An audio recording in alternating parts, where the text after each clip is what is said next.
historic. You left out the word historic. Oh yeah, 45 minutes down the road. It is welcome to North Carolina. Welcome to the history of NASCAR here at North Wilkesboro. Absolutely. This track, one of the original speedways on the NASCAR Championship Trail, opened in 1947. It was dirt then. It was paved, what, in the 1960s, Sam? Yep. 50s? It was in the 60s. The track itself is unique. It is not a paperclip like Martinsville, although it is a tad shorter. It is a tad shorter than Martinsville. It doesn't hold near as many people as Martinsville either. This track was never overbuilt like so many NASCAR speedways. And the version that you're seeing here in iRacing, it is as the track would have appeared in 1987. When you turn on the All-Star race this weekend, it's going to look a lot different. There are grandstands almost all the way around this facility now, but back then, it only sat what? Actually, they removed a large portion of the stands that they had in turns 1 and 2. They removed a bigger portion of those stands because those stands were 5 stories high in 1 and 2, and they removed a big portion of those when it reopened in 2022. So the seating capacity is not near what it used to be at the end of its second run. So. Yeah, so I remember this place holding maybe 50, 60,000 people. Today it holds about 25. That was the allotted amount that they told you it would hold. But I'm telling you, in the 90s, the place was absolutely standing room only. They were pressed against the fence. They were wherever they could stick 2 feet to stand. There were people watching races in the 90s here. There absolutely were. This track, 0.625 miles long. That is just a hair over a kilometer for our European friends. 13 degrees of banking in the corners, 3 on the straightaways. And this track is unique in that it is an uphill, downhill layout, Sam. It is. The backstretch has a inclination, and it goes up into turn 3.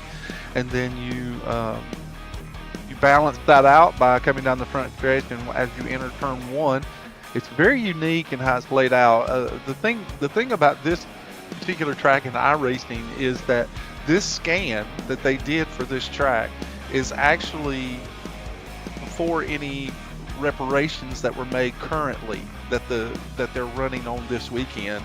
There were some track reparations as far as the asphalt were concerned.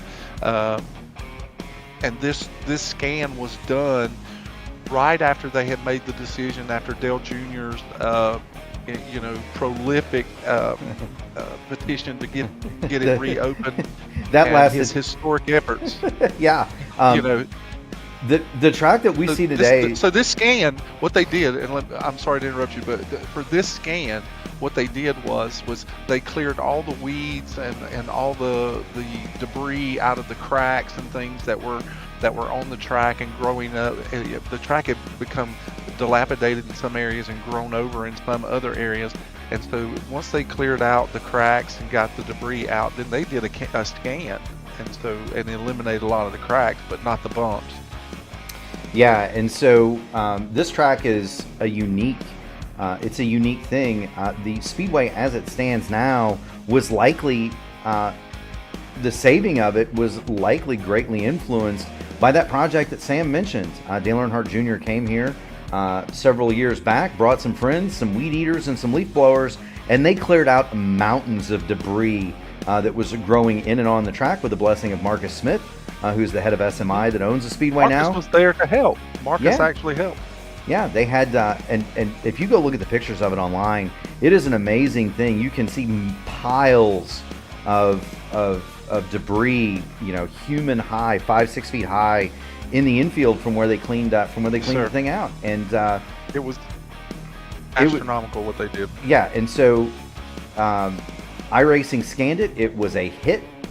It came out right about the same time as the '87 cars came out. And that is why the track here is the 1987 rendition of North Wilkesboro. And so, the thing kind of took off from there, and the popularity of the Speedway and iRacing led it to be renovated, as Sam alluded to. There were some state funds that became involved. The state of North Carolina passed legislation that gave this Charlotte and Rockingham And Rockingham. gave them some money, and it's led to the refurbishment of the historic North Wilkesboro Speedway. One of the things that I didn't mention before, and you can kind of see it in this shot, Sam. Not only is the track uphill, downhill, and it's much more of an oval than Martinsville, and it has much more banking in the corners. It is also asymmetrical. This track is not it's not a true oval, and that's because Enoch Staley ran out of money.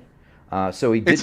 It's not completely the egg shape that Darlington is, but you're 100% correct that it is not completely perfectly symmetrical. It is not at all, and it is a very difficult track to drive. Fred Lorenzen described it simply as part super speedway, part short track, and one of the most difficult challenges in all of stock car auto racing to drive on.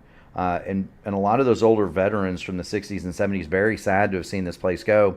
And it kind of brings the sport full circle to see the All-Star race at North Wilkesboro, where the sport began.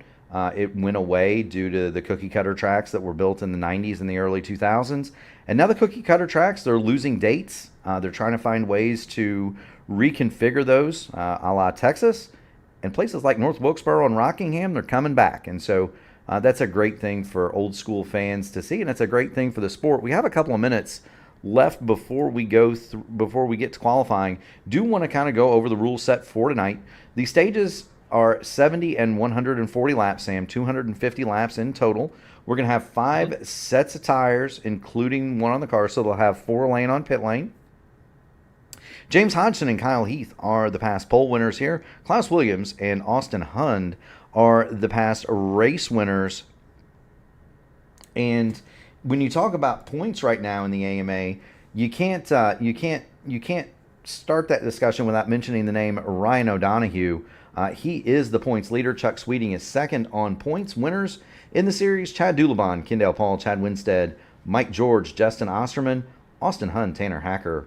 They have all punched their ticket to the playoffs, provided they meet minimums. And Sam, we do have an awesome group here tonight. Do want to thank everybody who is joining us in advance of the big show. It's Indianapolis time, Sam. Gary Godso is going to launch the first of the Indy 500 Open top splits here in just about half an hour. So we do want to thank everybody who's tuned in a little bit early and is awaiting that. I want to thank everybody that is in the everybody that's in the chat. We do have an awesome crowd. One more time, Eagle Flight. We've got Logan Edwards in here. The Narc Brain. He just says he's happy to be at a track that's not Indianapolis for once these 2 weeks. Logan has been hard at work in the qualifying lab at Indy. Of course, the Mystic Whisperer is here as well to support Ryan O'Donoghue. We've got more Farmer, and so thank you so much for joining us. Next week is going to be fun. You're absolutely right. But this is going to be fun too, Sam. I can't wait to see what these trucks can do. The other thing that is worth mentioning with my broadcast partner is we've got a shorter field here. There are only 19 trucks signed in, which that kind of does harken back to the old school days where they only used to start 32 cars here.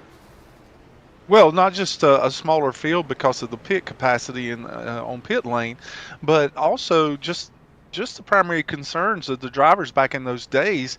A lot of teams only had one car, and to come into a short track with the risk of tearing up that one car, because there's a lot of beating and banging that went on in these racetracks back in the 70s and the 80s, is that if you only have one car, you really risked whether you would be able to get the car ready for the next event the next week. And so some drivers would opt out of the short tracks just simply for that reason. Now, you have a plethora of cars that you can use in iRacing, but some drivers are a little more acclimated to running tracks that are a little longer with a little bit more room, and they just do not have as much fun on the short tracks. I myself, I love short tracks. I think they're probably some of the most fun driving in the sim as far as oval track racing goes. I noticed that someone in the chat actually said this is what oval track racing should be: imperfect and unique, and I agree with them wholeheartedly. So for me, it's a draw. For some drivers, it's not. 100%. Riding on board here with Colby Pierce. We're gonna let everybody take laps in North Wilkesboro with these drivers, and you can see choice of line is not right at the bottom for Colby. He's kind of working the top side. He's getting heat into the tires on the first lap.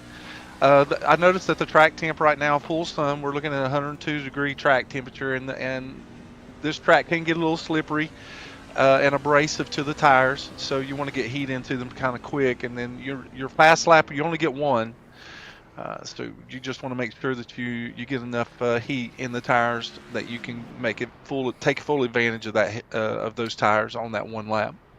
You do indeed. There's the lap for Colby Pierce. There you see the weather, 78 on the track, or 78 in the air, 102 on the track. Puff of wind out of the north, 45% humidity. A gorgeous day that the sim has given us to race here. Mike George just turned a blistering lap. Yes, he did. We just saw that go to the top. Watching James Hodgson. James is a past pole sitter here. Let's see what he can do.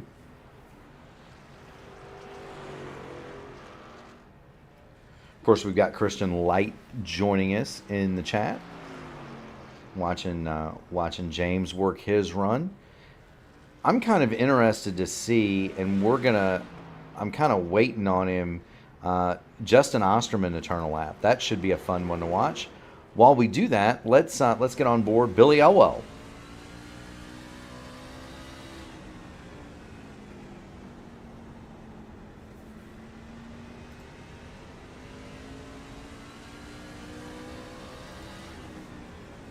Billy was actually fast in practice tonight. Yes, he was. And turning some good laps. Yes, he was. He's awfully loose coming off at turn 4, though. Stops the clock at 19.319. That's good enough for fourth quick. And now we're going to go get on board with the AMA's Mr. Excitement, Justin Osterman. Here he is. Justin Osterman. He's got I knew who you were talking about before you said it. He's got a little bit more of a different line. We've seen most of the guys up in what I would describe as lane 2. Justin was all the way down against the curb in turn numbers 3 and 4. He's awfully loose sawing on that wheel coming off at turn number 2, though. He's gonna have to be really careful. In this particular instance at this track, 1 and 2, there are some variants of lines that you can take through 1 and 2, but the fastest way around this track, typically in 3 and 4, is right on the curbing. So a lot of drivers will be going down there. The tendency is that if you try to run that middle line off, you're gonna pound the wall down pretty hard on the front stretch. Turns 1 and 2, you do have a little bit of variation. You can go in high, exit low. You can enter the middle, roll through the center, and get a little bit of speed. You have to be careful going in too low though, because there is the asphalt is counterbanked there coming off pit road, and if you catch that counterbanking, it can throw the truck into a fit. It can, and you mentioned multiple lines. Fans will remember the famous 1989 fight, but not fight. Well, it would have been a fight had Ricky Rudd got out of the trunk of Larry McReynolds' rental car. But this is true. But the famous accident between Dale Earnhardt and Ricky Rudd that happened in turns 1 and 2, those cars were in lanes 2 and 3. They were not right around the bottom. And so no, they weren't. Not in 1 and 2, they weren't. Yeah, so kind of keep that in mind. There are multiple lines. We do have 17 cars that have taken time. Liam Anderson, Ryan O'Donohue have not. And there is a certified nerd that has checked in. He's in the 17, Sam. How about Matt Wagner is going to make his series debut here at North Wilkesboro? It'll be interesting to see what he comes up with for a paint scheme. There are rumors that it might be something familiar. What, like a ambulance? No, that's usually what follows him around the track. Oh, okay. Or EMT vehicle. No, it's always good to see Wags in on the race. There's usually some excitement attached to Wags when he's running. There is indeed. On the pole tonight, Mike George, 97.367 miles an hour. To his outside, the narc brain himself, Logan Edwards, Justin Osterman, James Hodgson. They're going to roll off in row 2. Billy Elwell, how about that? 5th starting spot for Billy. Kendall Paul will beat his outside in 6th. Chuck Sweeting, Brian Sharp, 7th and 8th, and Keith Graham, Chad Dulabon, they're going to round out the top 10. In 11th, I can't talk, Sam, and that's bad news. In 11th, Braden Langley, 12th, Nolan Milnes, Colby Pearson, Donald Green, they'll line up 13th and 14th. Ted Craven, Jeremy Dunwoody, 15th and 16th. Brandon Wallace will go 17th. Ryan O'Donohue will be 18th. Matt Wagner is going to start next to Liam Anderson. They'll be in the 10th and final row. And we do agree, Liam Anderson, Motorsports, what a qualifying effort from Billy Elwell. My goodness gracious. Billy seems to be working on his racecraft and trying to get better every week, and so this is a good sign that he's got some practice in, or this track just adapts to his driving style. So it's a great qualifying effort by him. Still some very familiar names. Chad Dulabon usually finds his way up to the front. Mr. Consistency, Ryan O'Donohue, though he did not qualify, I look for him to make his way up through the field tonight. Ryan is very consistent and always seems to have speed. There are a few names that are missing this week that are typically here, but we are glad to have all the drivers that have showed up to North Wilkesboro, and I'm sure they're going to put on a great show tonight. You know, one of the things that Ryan O'Donohue could be thinking about, Sam, he's proven to be a pretty doggone smart driver, both here in the Xfinity cars and the trucks. He's proven that on Monday nights in the ISRA series, and so North Wilkesboro historically in this series has been very much about survival. And so is this something where Ryan O'Donohue's just saying start in the back and survive the first couple of stages, avoid the accidents? We'll see, right? Yeah, it's a gamble. In short tracks, especially North Wilkesboro, if there's action that happens ahead of you and there's a wreck that may happen ahead of you, it's very hard to avoid sometimes. But I will tell you that tires will wear out quickly at this racetrack, and so he could be starting back there just to preserve tire for the long run. He could indeed. The pace truck is getting ready to duck on off. Barney has the green flag. Buckle them up, boys. Let's go. Green flag's already in the air. Away we go. 250 laps here at North Wilkesboro. Oh, Osterman does not get started, and he immediately gets tagged by Billy Elwell going into turn one, and that brings several trucks, Brian Sharp and others, involved in this particular first turn incident. There were 5 trucks up there that were involved immediately in that accident. And we're gonna get back here and see what we can see, Sam. My goodness gracious! What if he missed a shift? If Justin Osterman missed a shift, maybe? Yeah, don't know. This is gonna something happened because the RPMs completely dropped out of the truck. He was going into turn one, and the RPMs completely bottomed out, like he hit neutral or something. I don't know. Could have been. We do have word that Ryan's going to be taking it easy. He had surgery a few hours ago, and so 4 hours ago, and so he's just going to be taking it easy in the back. So we do send our thoughts and prayers for him. There's Osterman going around. He might have had, I don't know if it was netcode, he might have had a little bit of help there. But there's Brian Sharp into him. Jeremy Dunwoody involved. You've got Chad Dulabon gets into it. We're going to get back here and ride on board. Take the quarterback from Brian. Yeah, that's not going to do any good for him.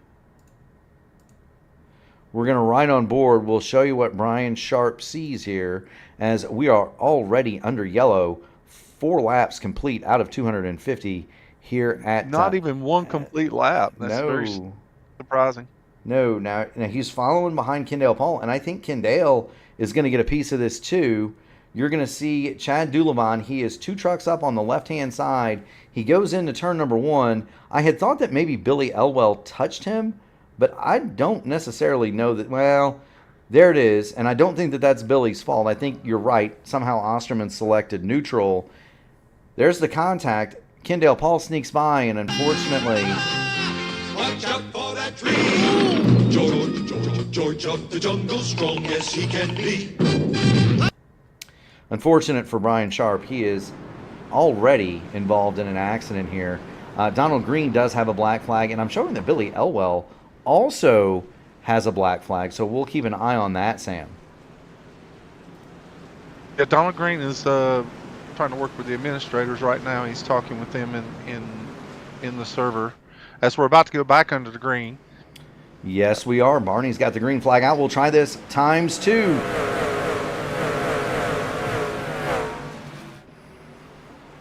Now the drivers won't have to worry about fuel mileage in this particular event, just simply because of the stage brakes.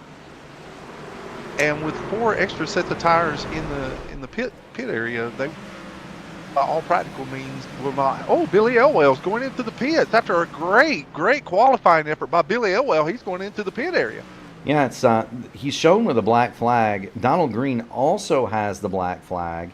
And so we'll see if Donald answers his as well. They have not been cleared. And so here comes Donald Green. He is going to answer that black flag as well. Billy Elwell is in for what appears to be a stop and hold on his machine. We'll get more on that as we get it.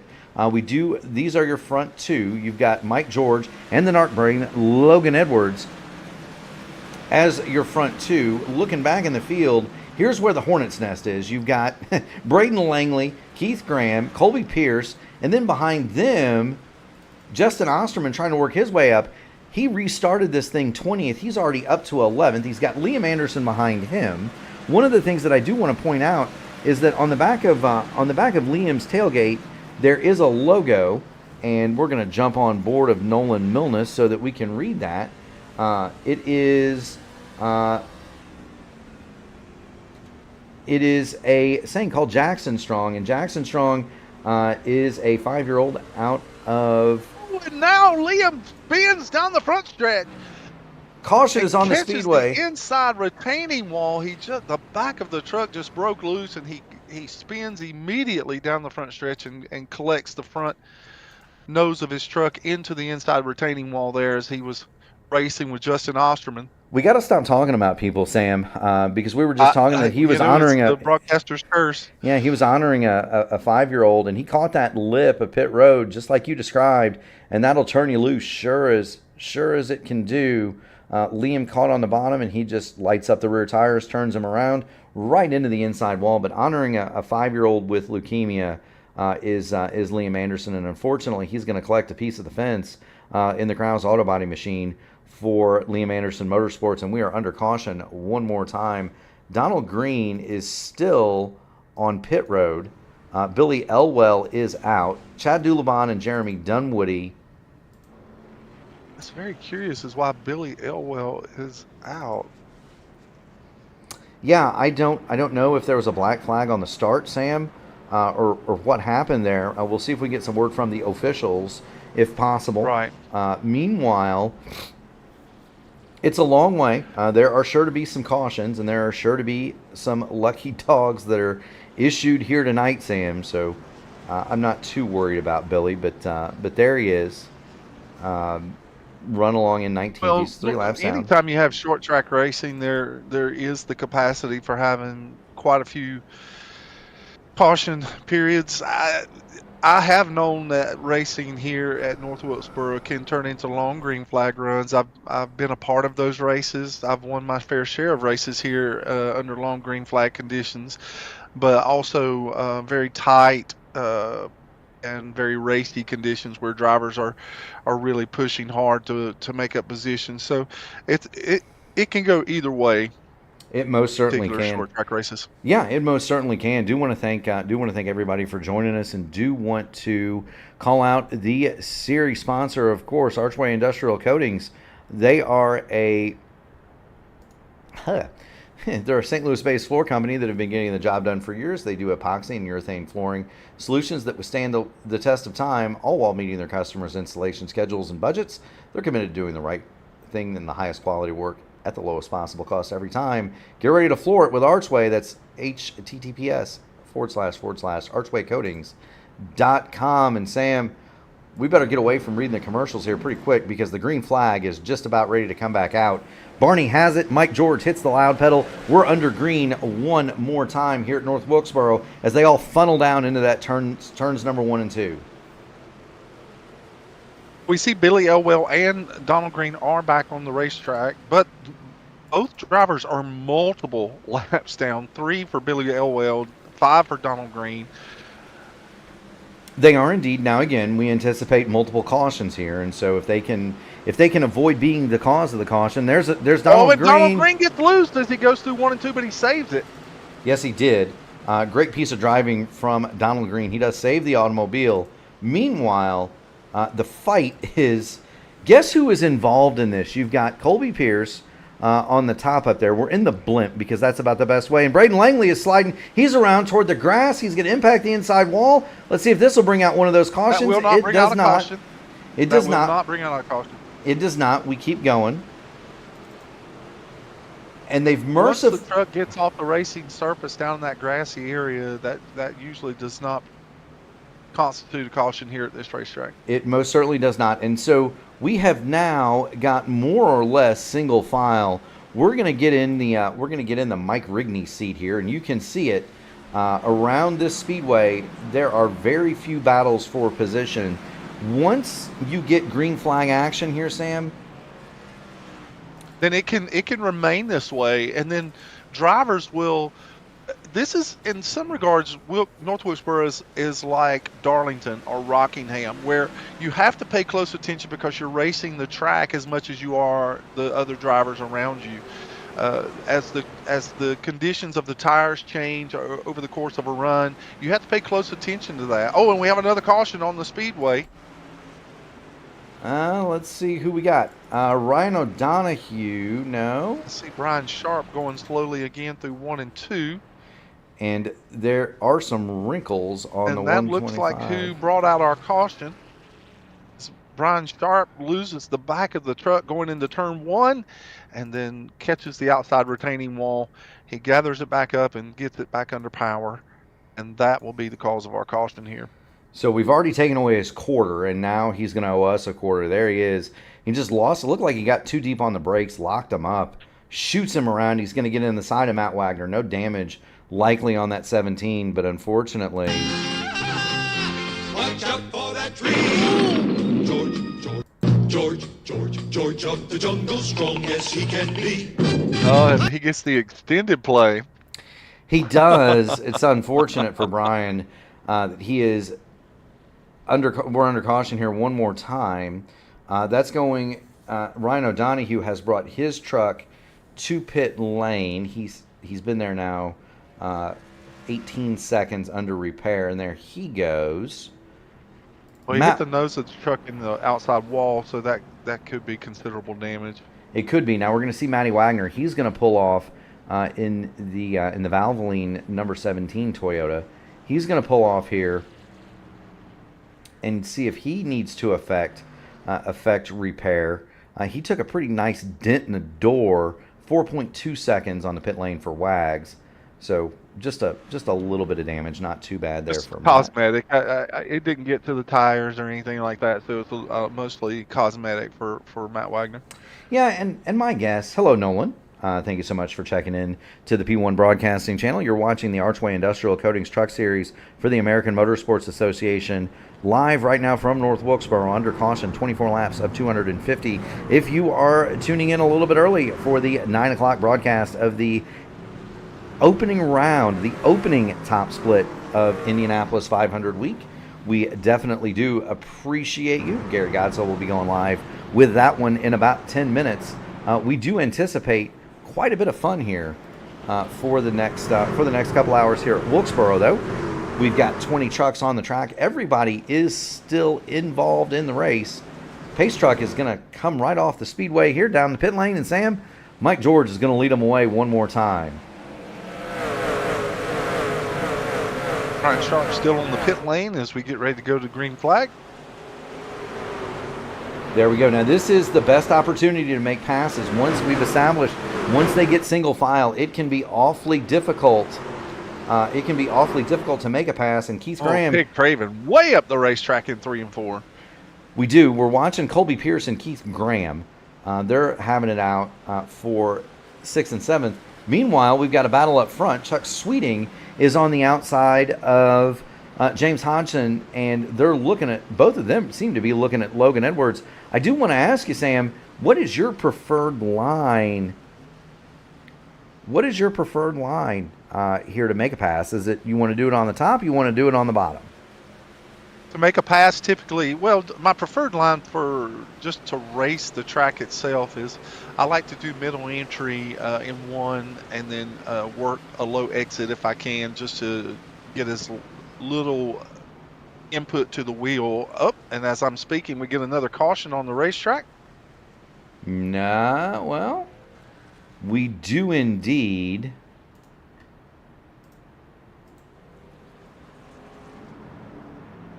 Looking at, it's not Donald, not Billy Elwell. Hayes. Was it? Yes, it was Donald Green. As he was coming off of turn 4, he loses the back of the truck, and immediately the truck goes around on him on the front stretch. That is very typical. We've mentioned that at Wilkesboro. If you get too low, the track isn't banked on that very low line there, and it'll turn you loose, and it shoots toward the wall. You overcorrect, it turns you loose. There around goes Donald Green. You're just so eager. You're so eager at this racetrack, as I was getting ready to talk to you about the line that I run here, but you get so eager in 3 and 4. You're waiting so long to pick up the throttle, or it's just gradual, and you're just so eager to get into the throttle, and too much throttle input on the low side of exit will make the car will come around with you like that for the very reason that you said. And not only that, even if you can save the truck, if your throttle control is not good coming off of 4, then you burn that right rear up very quickly, or you overheat it, and then you're fighting that loose condition for the rest of the run. So there's just, for me, I like to roll the center as best I can so that I can get the most speed coming off the corner with as little wheel input as I have to put into it to save the right front and to save the right rear. After 10 laps, it's not unusual that you can burn down 5% of your tire wear at this particular track. It just depends on how hard you're running. It's just like Rockingham and others in the North Carolina, South Carolina region, where the sun has just beaten that asphalt to death for years, and it's like sandpaper. It is indeed. The other thing is, Sam, and the thing that I would point out is again the composition. It's not just the sun beating down on the pavement, and it's not just that it's old pavement. It's the composition of what they use in the pavement. It's very sandy. There was a lot more aggregate, much more aggregate. Yeah, and it's sandy, and so it's like imagine driving your car almost across a coral reef is what it does to the tires. We're back to green flag action. Mike George leads away. Chuck Sweeting, Logan Edwards, James Hodgson, and Kendall Paul as we head down toward, already on the backstretch, toward turn number 3. Let's see if we can't stay green here, Sam. Some of the drivers are going to find that as the event continues to unfold, we're roughly a little after 5 o'clock Eastern Standard Time here at North Wilkesboro. And so the track temperature has already dropped down to 96 degrees. And if the guys will just hold on and be smart, they're going to find more grip out here as the event unfolds and the afternoon continues to wane down and the sun goes on the other side of the horizon. Grip is king here, especially if you try to make passes coming off the corners. And if the drivers will just take their time, they'll find that it'll work to their favor in the end. Most certainly will. Watching Colby Pierce as he battles to the outside of Keith Graham. Colby going to make that pass. Nolan Milnes is next up, and he's going to try to drive to the outside of the 09 machine.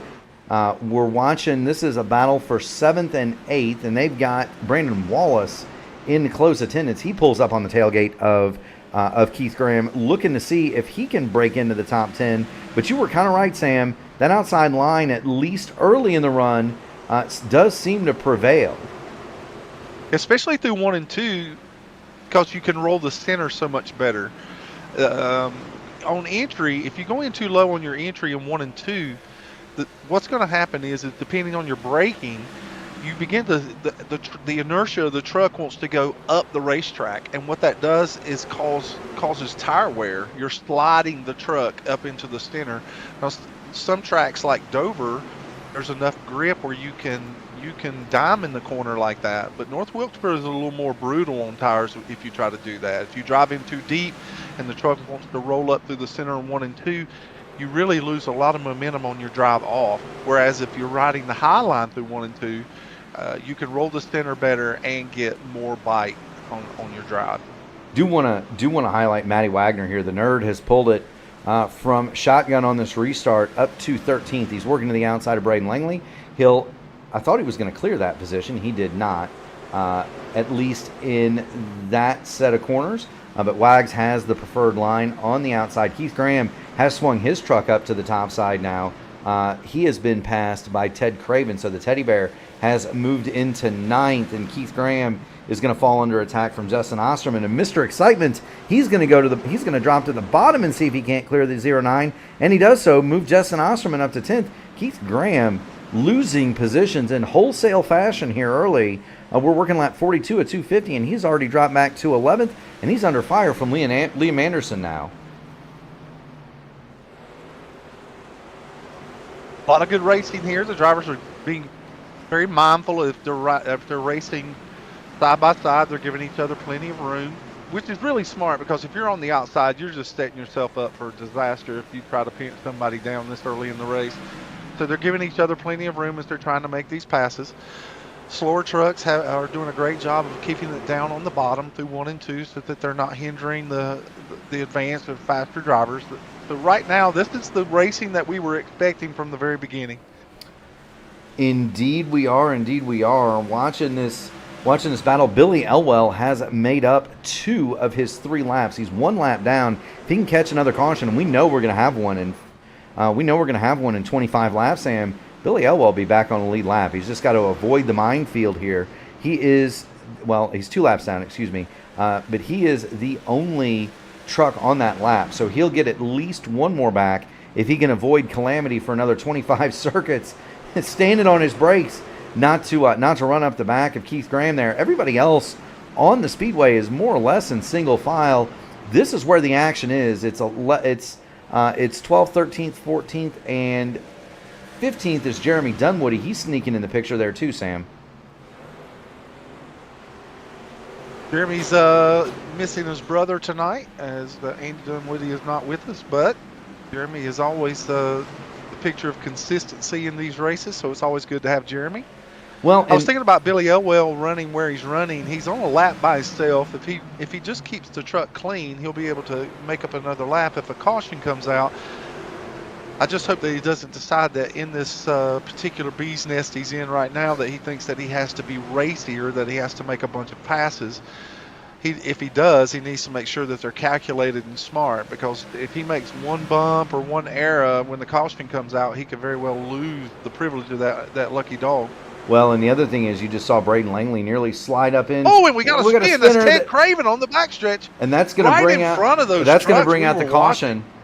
Yeah, that's going to bring out the caution. The Teddy Bear turns it sideways, coming off of turn number 2, does a little dipsy doo-dah through the grass on the back, and that'll be a caution. That'll be a lap for Billy Elwell. But what I was just about to say is, he's right behind that mess.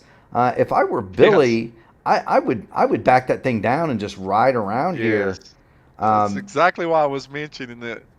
If you're a lead lap driver, and for those that are watching that may not race online with iRacing, there's telemetry that we can get that is helpful to the drivers.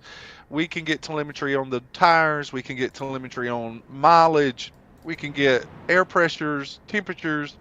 There's a lot of telemetry we could use, but one thing that a lot of drivers use constantly is something called a relative. And what that is it's a black box that's on our screen that we can pull up on the screen that shows us where we're at in the running order and where other drivers are in the running order that are around us. And so if you're a lead lap driver and there is a lapped driver around you, their name shows up in a different color, in blue. And so if you're a lead lap driver and you're looking at your relative and you see a lapped car or truck that's racing with you hard, in your head psychologically you're thinking, why is this guy doing this? Why is he up here racing with us and we're on the lead lap and jeopardizing us in a position? So it's funny you should say that, because a lot of times a driver will get a lap down and think he has to race the hard way to get that lap back, but lead lap drivers have a whole different thinking. Yeah, and that's most certainly would be my thinking if I were Billy Elwell. Like right now, Ted Craven is the other truck a lap down. Ted Craven obviously just spun the car out, and Ted. He's not he can't be the recipient of the lucky dog. Well, he can at the next one, but we know there's going to be Correct. there's at least going to be 2 more cautions in this race. Billy Elwell is not in contact with Ted Craven, and Ted Craven just came down pit lane, repaired some damage, and my guess would be he's also got he was on pit lane for 8.2 seconds, so he may not have tires on that truck. He may have just put gas in it, but either way, for Ted, for Billy, you don't even have to go race Ted here. You can just ride, you can just kind of ride. We're getting ready you see Barney, he's going to swap the yellow for the green, Sam. We're getting ready to go back green, and Moore Farmer has it right? Run smart when you're a lap down so you can get your lap back. There's more than one way to do that, Sam. The green flag is out. Mike George jumps into the lead, Sam. Mike George has been dominant all night long. He's proved that if anyone's going to beat him, they're going to have to race him for it. I was a little curious as why Chad Doulabon went a lap down, but he went into the pits right before the green, and I don't know if he had a meatball flag or something personal came up, but he's lost a lap with the other drivers, Ted Craven and Billy Elwell. Well, he was in that lap 1 fracas there, Sam. He was in his box 40 and a half seconds, and so my guess would be he might have had wheel damage maybe, and he felt like he needed to get that fixed now. Get it fixed. Yeah. It could have been that he got a tire warning or something of that nature, and he couldn't make it to the stage, and that's going to occur in about 18 laps. Meanwhile, the Hornet's Nest is here. It is not at the front. The guys at the front are all single file. The battle, though, Matty Wagner, he's alongside of the teddy bear Ted Craven. Craven is a lap down. Wags has found himself in more than one battle. Billy Elwell has not gotten by Ted Craven. Elwell is looking to see if he can't get past Ryan O'Donohue. Want to be careful with that. O'Donohue leading the points. You also want to be careful around Wagner. Wagner, although this is his maiden start in the series, that is one rapid dude in the 17, and so you want to be very careful with him. And I talked to Matt kind of about this. He's been running a lot of stuff, been running a lot of Indy stuff, and I think he was just looking to have some fun with some fenders. For a change, yeah, just something to mix it up a little bit. But Matt Wagner he's a racer. I've raced with him in the truck series at ISRA as well as the Xfinity series in ISRA. He's a racer. Anything he gets behind, he always puts his heart into it, and so you're going to find that Matt Wagner is the consummate kind of guy that enjoys iRacing and wants to get the full benefit of what he does here in the hobby. Yeah, he does. Yes, Dipsy. Oh! Braden Langley gets loose right in front. Oh, and Billy Elwell almost gets into the side of Matt Wagner. Now there's three wide. You can't keep that going. Wags gets by them both. I'm sure his heart rate went up at least 25 beats a minute. Meanwhile, and now we have another caution on the Speedway. It's Donald Green on the front stretch. There is smoke pouring out of the back of that 51, and I think that one might be toast. Let's see what's happened to Donald here. Yeah, it could be critically fatal for... Yeah, he's going to do the same thing he did before. He's up a little bit higher, but just back to the gas too fast, Sam. Spins out, and this time he hits the inside wall a ton. And there yeah, and that's catastrophic there. Yeah, and there you see the telltale smoke coming out of the 51 truck. and they're at blue. You kind of heard the sound effect, and so that one is night over for the 51 truck of Donald Green. Yes, Liam Anderson Motorsport. Dipsy Doodah is part of the vernacular here, as is Whoopsie Doo. We also might call a sojourn through the grass a soiree through the grass. You just kind of let it dance through there, Sam.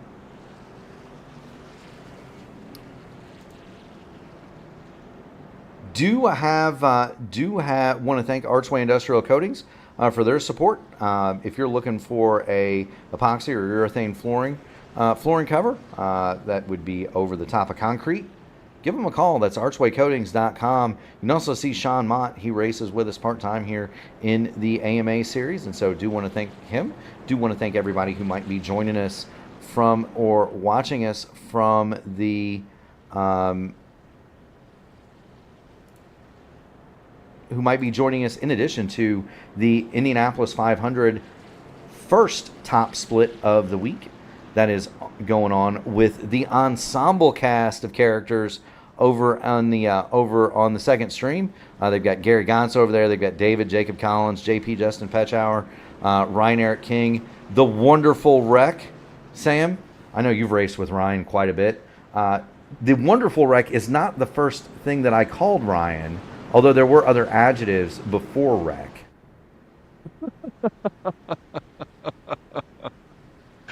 Always a colorful way of putting it, Mark. Always a colorful way of putting it. The story behind that is we were running, and I don't even remember where it was. It was an iRacing IndyCar Series event. It might have been Gateway as the pace truck pulls off and Mike George leads us back to the green flag. Do want to point out that Liam Anderson has already made it back up to 7th, and that's one of the benefits. Of having a short field like this, you get in the back, you can go right to the front pretty doggone quick. Liam Anderson already back to 7th in the Kraus Auto Body Machine. The battle, though, right behind him, and Braden Langley is around. Again. Braden Langley. This will be our stage break. This will be our stage break. It will, and this is all going to start Jeremy Dunwoody and Braden Langley. Let's see if there's some assistance from the 11 of Nolan Milnes here. The front 7 or 8 seem to be able to break away, Sam, but then they all just start 3 wide going into 3 wide into 3 here is very, very difficult. And honestly, Nolan Milnes he was an innocent bystander. Possibly have gotten any lower. He went all the way down to the apron. Yeah, Braden Langley appears as though he locked the rear brakes going into turn. I think that's exact. I think he was closing in on Osterman so fast he just not could get the truck slowed down, and he just went left to avoid him. Yeah, and it's unfortunate. Billy Elwell gets collected in that, and so Billy is not going to be able to take the lucky dog for that accident, and so that's unfortunate for Billy, because that would have put him back on the lead lap. He remains the lead truck 1 lap down. Chad Dulabon also a lap down as we get back to live action. That is going to be the stage break, or at least I would think it would be. We'll have to get a judge's. It is a stage break, and so it is. Brian Sharp has actually extended the caution now, and we're going to be under several laps of caution as we get done with this first part of the stage break. And the guys are just racing to try and get points at this. With a smaller field, there's a greater opportunity to get stage points. So some of that aggressive driving that you saw there going into turn 3 could be involved with the drivers trying to attain any kind of points that they could for a stage break. You're absolutely right, Sam. We're looking at Mike George. He is leading the field behind the pace truck. We have completed now stage 1, and George will win the stage. Chuck Sweeting 2nd, James Hodgson 3rd, Kendall Paul, Colby Pierce, Brandon Wallace, Liam Anderson, Keith Graham, Jeremy Dunwoody, and Justin Osterman are the top 10. Do want to finish my story, Sam, because it's important. Ryan Eric King, a great friend, but I believe we were at either Iowa or Gateway in an iRacing IndyCar Series event several years back, and Ryan had been around a couple of times in the event. We're going to have pit stops here. Ryan had been around a couple of times. He wasn't having that good of a day, Sam, and I was amongst the leaders, ran up on Ryan, and I couldn't get around him. We're gonna watch pit stops from the blimp. We're gonna watch pit stops actually. Pit stops are so difficult at this racetrack.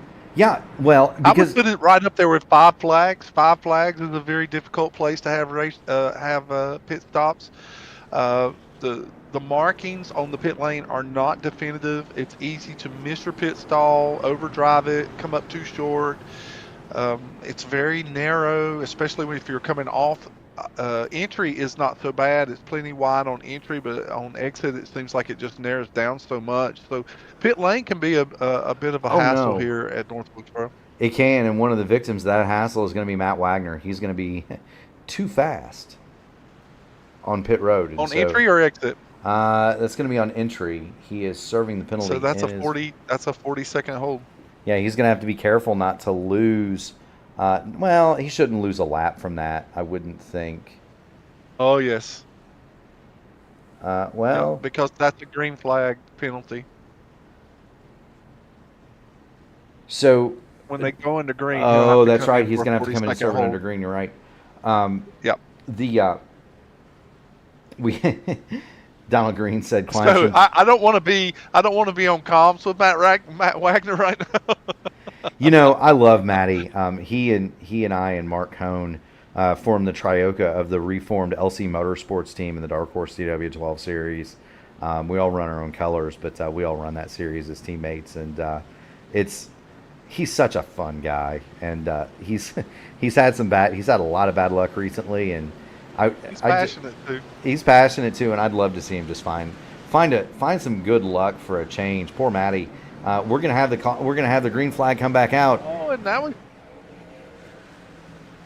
see Jeremy Dunwoody stays out here. He stayed out. So did Logan Edwards. Now Jeremy Dunwoody is on 44 lap old tires, but wow, with a big run on the outside.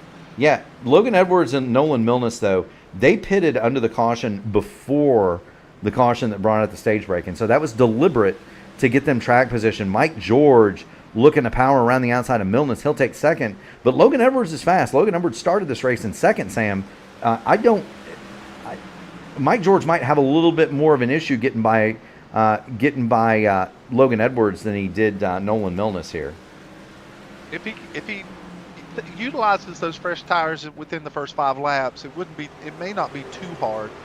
But because Logan Edwards was able to allow his to cool off between those 2 pit stops, then if he plays this smart and rolls the truck well through the center and coming off, he might be able to hold him off for a little bit here. Well, he's probably only got 3 green flag laps on him to begin with, so it's not like He's doing a great job on entry into 1. He's getting into that counter banking where the pit lane comes off of 1. He is way lower on his entry than most other drivers, and he's keeping the truck under him as well. It's pretty impressive what he's been able to do on entry into 1. Some drivers are very comfortable there, and others get loose and wrecked very quickly. The track temperature, of course, dropping to 92 is helping with grip as well. It is indeed. I have to laugh at the paint job on Logan Edwards' truck. We're on board with Mike George, looking at the television billboard on the back of Logan Edwards. I have to chuckle. Logan is a regular here on the P1 Broadcasting Channel. He runs the IndyCar driver on board. he runs the IndyCar Top Splits Monday and Tuesday. He runs the AMA Series Thursday and Friday. We love to see Logan Edwards, and we love to see him doing well. The old narc brain. He and I are drawn together, I believe, for tomorrow's version of the Indianapolis 500 here on iRacing. So it'll be fun racing against him. Mike George is alongside, and let's see if he can make the pass on the man known as the narc brain through turns 1 and 2. It's going to be a little bit more difficult than I think Mike George thought it was going to be, though. Logan's got the outside, and he is determined to hold that top spot. If he's going to do it, it'll be here in 3 and 4 where he can get a good run coming off the bottom of 4. Doesn't quite clear him, and you saw the wiggle out of the 33 there. That's not an easy pass to complete. He's going to kind of shoulder Logan. It's not. The truck wants to come. The back end wants to come around right there. The more throttle you put into the truck coming off of 4, the more risk that you take. But he's staying steady on the bottom. He's got him. Fresher tires, and he makes the pass clean. So That'll make Mike George your leader again here at North Wilkesboro. Oh, and Logan Edwards gets a little loose. He goes in with a little middle entry there, and the back of the truck starts to come around. And Chuck Sweeting now he is starting to circle as you want to cue the Jaws music. There they are. Now the top three have broken away by a lot over Nolan Milnes, who occupies fourth. Colby Pierce sideways off of 4. Yes, he was. Occupying fourth is Nolan Milnes. Fifth is James Hodgson. Milnes, Hodgson, Kendall Paul, Colby Pierce. They're forming a knot of 4 trucks from 5th to 7th. And then back from then, you've got Brandon Wallace. And then there's some daylight back. There's some daylight to Keith Graham. And then guess who is in the middle of it all again in 11th spot, Sam? I don't have to tell you twice, do I? Please do. It would be Mr. Excitement, Justin Osterman. He's on the bottom of Ted Craven, and they've got poor Billy Elwell. Ted Craven, I was watching the same thing, and Ted Craven he's one of the only ones that's really running Whoa, that Osterman third lane. loose!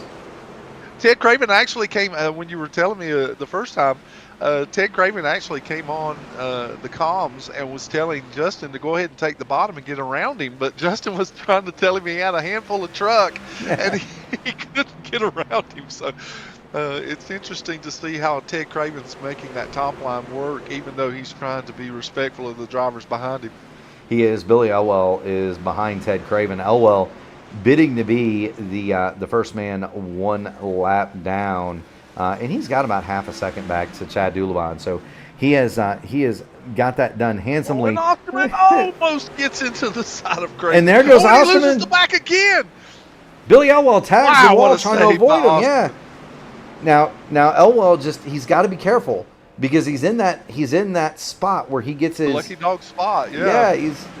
Don't don't ruin it. Yes, exactly. Don't be the reason for this thing. Yeah, just it's almost like trying to tell a boxer not to get into a fight, but that's exactly what we're urging Billy Elwell not to do. As he makes contact and around goes. Craven goes around in Elwell. Oh, he gets into the incident, and now not only is Ted Craven relegated to the back of the field and in jeopardy of going a lap down here, he'll get it straightened out. He'll be fine.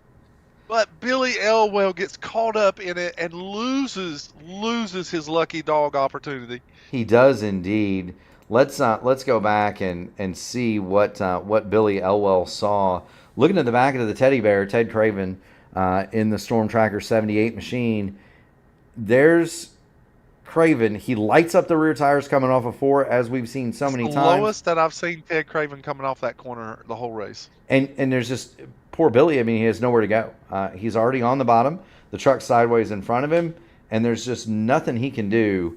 Smack into the side of Ted Craven, and now that's a double whammy because now Elwell's got damage, but he also loses the lucky dog, and Chad Dulabon gets by him. Dulabon is going to have that lucky dog, and so at least Elwell now is going to be, I believe, he and Braden Langley are going to be the only vehicles 1 lap down. Colby Pierce has checked into the chat. He's advised that the 42 truck is loose. And so that is the report that we have on setup, and there's Colby in the admin box machine. I do want to thank Admin Box for their support of the AMA. I never did get to finish my thought on Ryan Eric King though. Okay. So we're running around, and I believe it was Iowa, but he'd been around a couple of times and had some damage. Where he'd whacked a suspension on the fence and it had been fixed, but it wasn't quite right. And so Ryan was several laps down, and I was among the leaders, and for some reason, I don't know if it was where the tires were in the run or what, but I couldn't get by him, at least as easily as I might have liked to, Sam. And so I keyed the mic and simply said, would somebody get this wreck out of my way? Now, I used some more colorful language than would somebody get this wreck out of my way. And I didn't know that people called him the wreck. And Ryan, of course, being the very cool individual that he is, he keyed him. Oh, I'm sorry, man, and he pulled over, and We're broadcast partners now, but would somebody get this wreck out of my way, right?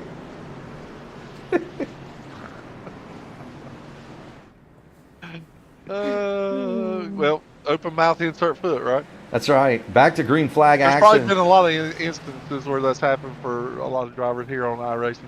Yeah, and and the thing about iRacing is, and there's a reason I keep the comms off for our fans at home.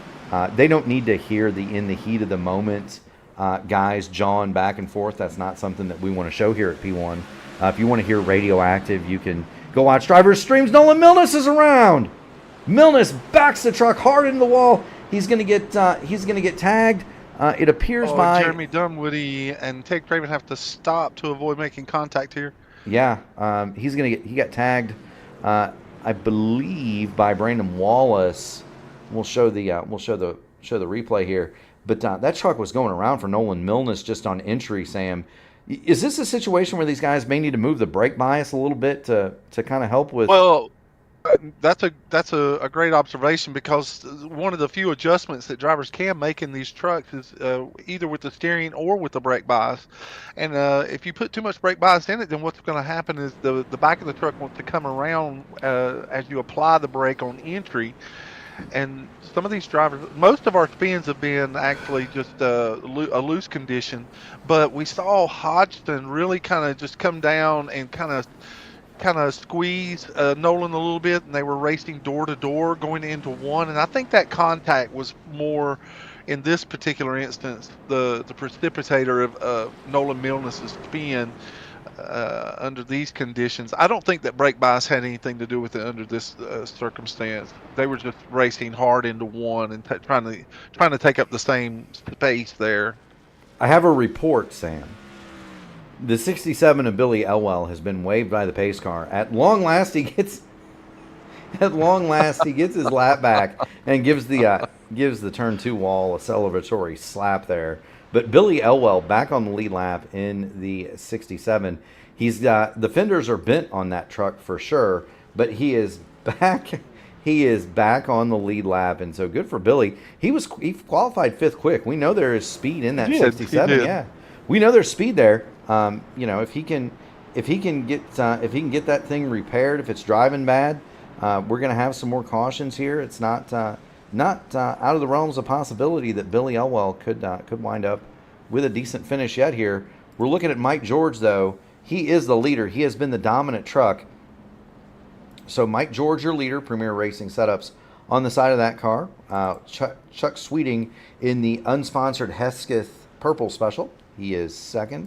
The Narc Brain, Logan Edwards, is 3rd. IndyCar driver on board. The sponsor for the Voidart Racing Machine. James Hodgson is 4th. Kendale Paul is 5th. And Colby Pierce is going to round out your top 6. You see Keith Graham. Ryan O'Donohue has moved up to 7th. Liam Anderson 9th, and Justin Ostrom in 10th. That's enough of through the field, Sam. We need to get back to green flag action. Now, some viewers, some of our folks that tune into the race week in and week out that may not be a part of the hobby, they may be asking, like in one of the previous cautions we saw where Ted Craven got loose off of 4, and Billy Elwell just kind of got caught up into that incident. And some people may think, well, why didn't he just stop? Why didn't he just stop to avoid the contact and get his lap back? You can't. Well, the problem with that is that iRacing recognizes that if you stop in that caution period, then you are part of the caution. And so even stopping would have prevented him from getting that lap back in that particular instance, whether he made contact or not. Had he stopped, it would have been the same thing as making contact. Correct. We're watching Ryan O'Donohue. He's working to the inside of Keith Graham. The 14 has preserved himself, and we know he's maybe not feeling 100%. But you know what'll cure not feeling good, Sam? It's a fast car. Ryan O'Donohue working on Keith Graham. He's 8th. He's looking at 7th. We do have a question from Mike Rigney. He wants to know how Wags went laps down. That would be speeding ticket too fast entering pit lane. So that's how he lost the 3 laps. And that's a green flag penalty. And so he had to start that under green flag conditions. He most certainly did. Looking at O'Donohue, he's trying to get to the inside of Graham. almost clear. He is clear now, and now Justin Osterman, AMA's Mr. Excitement, he's going to drop to the bottom and see if he can't pick up 8th spot from Keith Graham. There he goes, but Osterman wiggles it. He's so loose coming off of 4. And I thought he was going to wheel hop it down into turn 1. I thought he was going to wheel hop it down into turn 1 and spin the truck out there too. He saves it, and now Chad Dulabon, he's made his laps up. He's knocking on the door of the top 10.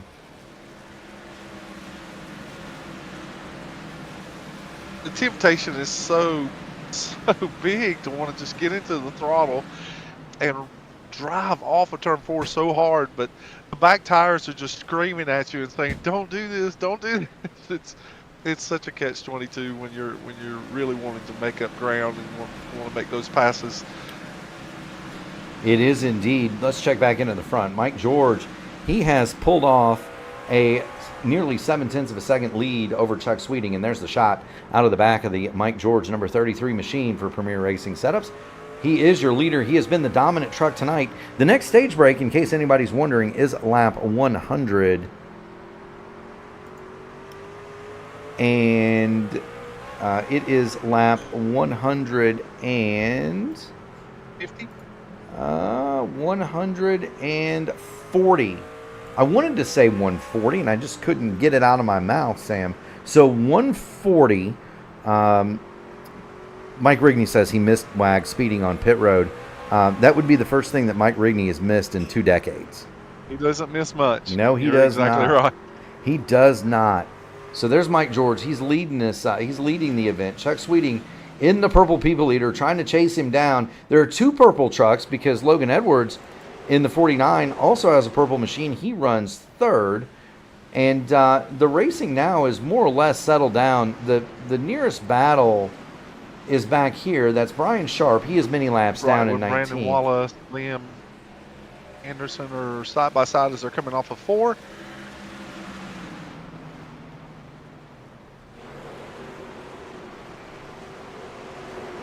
Now Brandon Wallace is he's one of a couple of drivers that we haven't called on much tonight. They're just quietly making laps. Brandon is making laps and trying to keep the nose of the truck clean and just having a good finish here. Kendall Paul has been quietly sitting in, steadily around the 5th position and just making laps, just letting the race come to him. He's not wanting to draw a lot of attention, and so he's just doing what I feel like is the smart thing to do here at North Wilkesboro. Just kind of save the truck until the last stint, and then you can start making bigger moves through the last leg of this particular event. Yeah, and you mentioned it, Sam. North Wilkesboro very much a track. Oh, and Liam Anderson goes around on the backstretch. He is down on the inside. That is going to bring out the caution, though. And here is Liam Anderson. And this was Apex exit, Sam. Just got the rears a little bit. Just got back to the gas a little bit too early. Rears light up and around she goes. Liam Anderson doesn't hit anything though, and so he'll just simply go to the back. And this brings up kind of an interesting question: how much are tires worth here? And do you think we'll see any takers come and take some of those tires just to see if they can maybe make up some spots here? I do appreciate how the administrators here at the AMA, they do, since fuel mileage does not come into play very often or practically at all in these events because of stage breaks. It does present opportunity for drivers to gamble, like you said, by having maybe one extra set of tires in the pit area. Usually the allotment of tires for each event is for each stage break. But they always seem to add one more set of tires to give people an opportunity to make up those positions or to try and get some track position ahead of a stage break caution or something like that. So it does give the drivers options, but it's a gamble. It can pay off early in the event that there's long runs and you can make up the track position, or it could not pay any dividends at all as a late race caution. If you use them too early, a late race caution, everyone else will have fresh tires and you'll be out of your allotment. So I do appreciate that they throw that that option into the event so that the drivers can make decisions for themselves during the race. 100%. Looking at these drivers, they're getting ready to go back to green. 20 laps to go. Nobody. Well, Brandon Wallace, Justin Osterman took my suggestion, but they were in the back anyway. So that we'll keep an eye on Wallace and Osterman, because those are a couple of fast guys, and they've got fresh boots on their trucks. Green flag Let's is back out. just hope that they don't get too eager and cause themselves more harm than good. You got it, Sam. Osterman won't be shy. He never is, and he thinks about going 3 wide off of 2 there for a second. Yeah, he did. Justin Osterman's already disposed of Jeremy Dunwoody. He's looking at Liam Anderson now, and we'll see if those fresh tires on the 53 can haul him back up toward the front. Everybody else more or less single file, so Osterman's got 19 laps to work. He's got the fresh tires. Let's see if he can get toward the front. He's got Liam Anderson and Billy Elwell, though, in front of him. Those are 2 teammates, and they are likely not going to make it easy on him, especially since Elwell is lying in a points-paying position for the stage thing.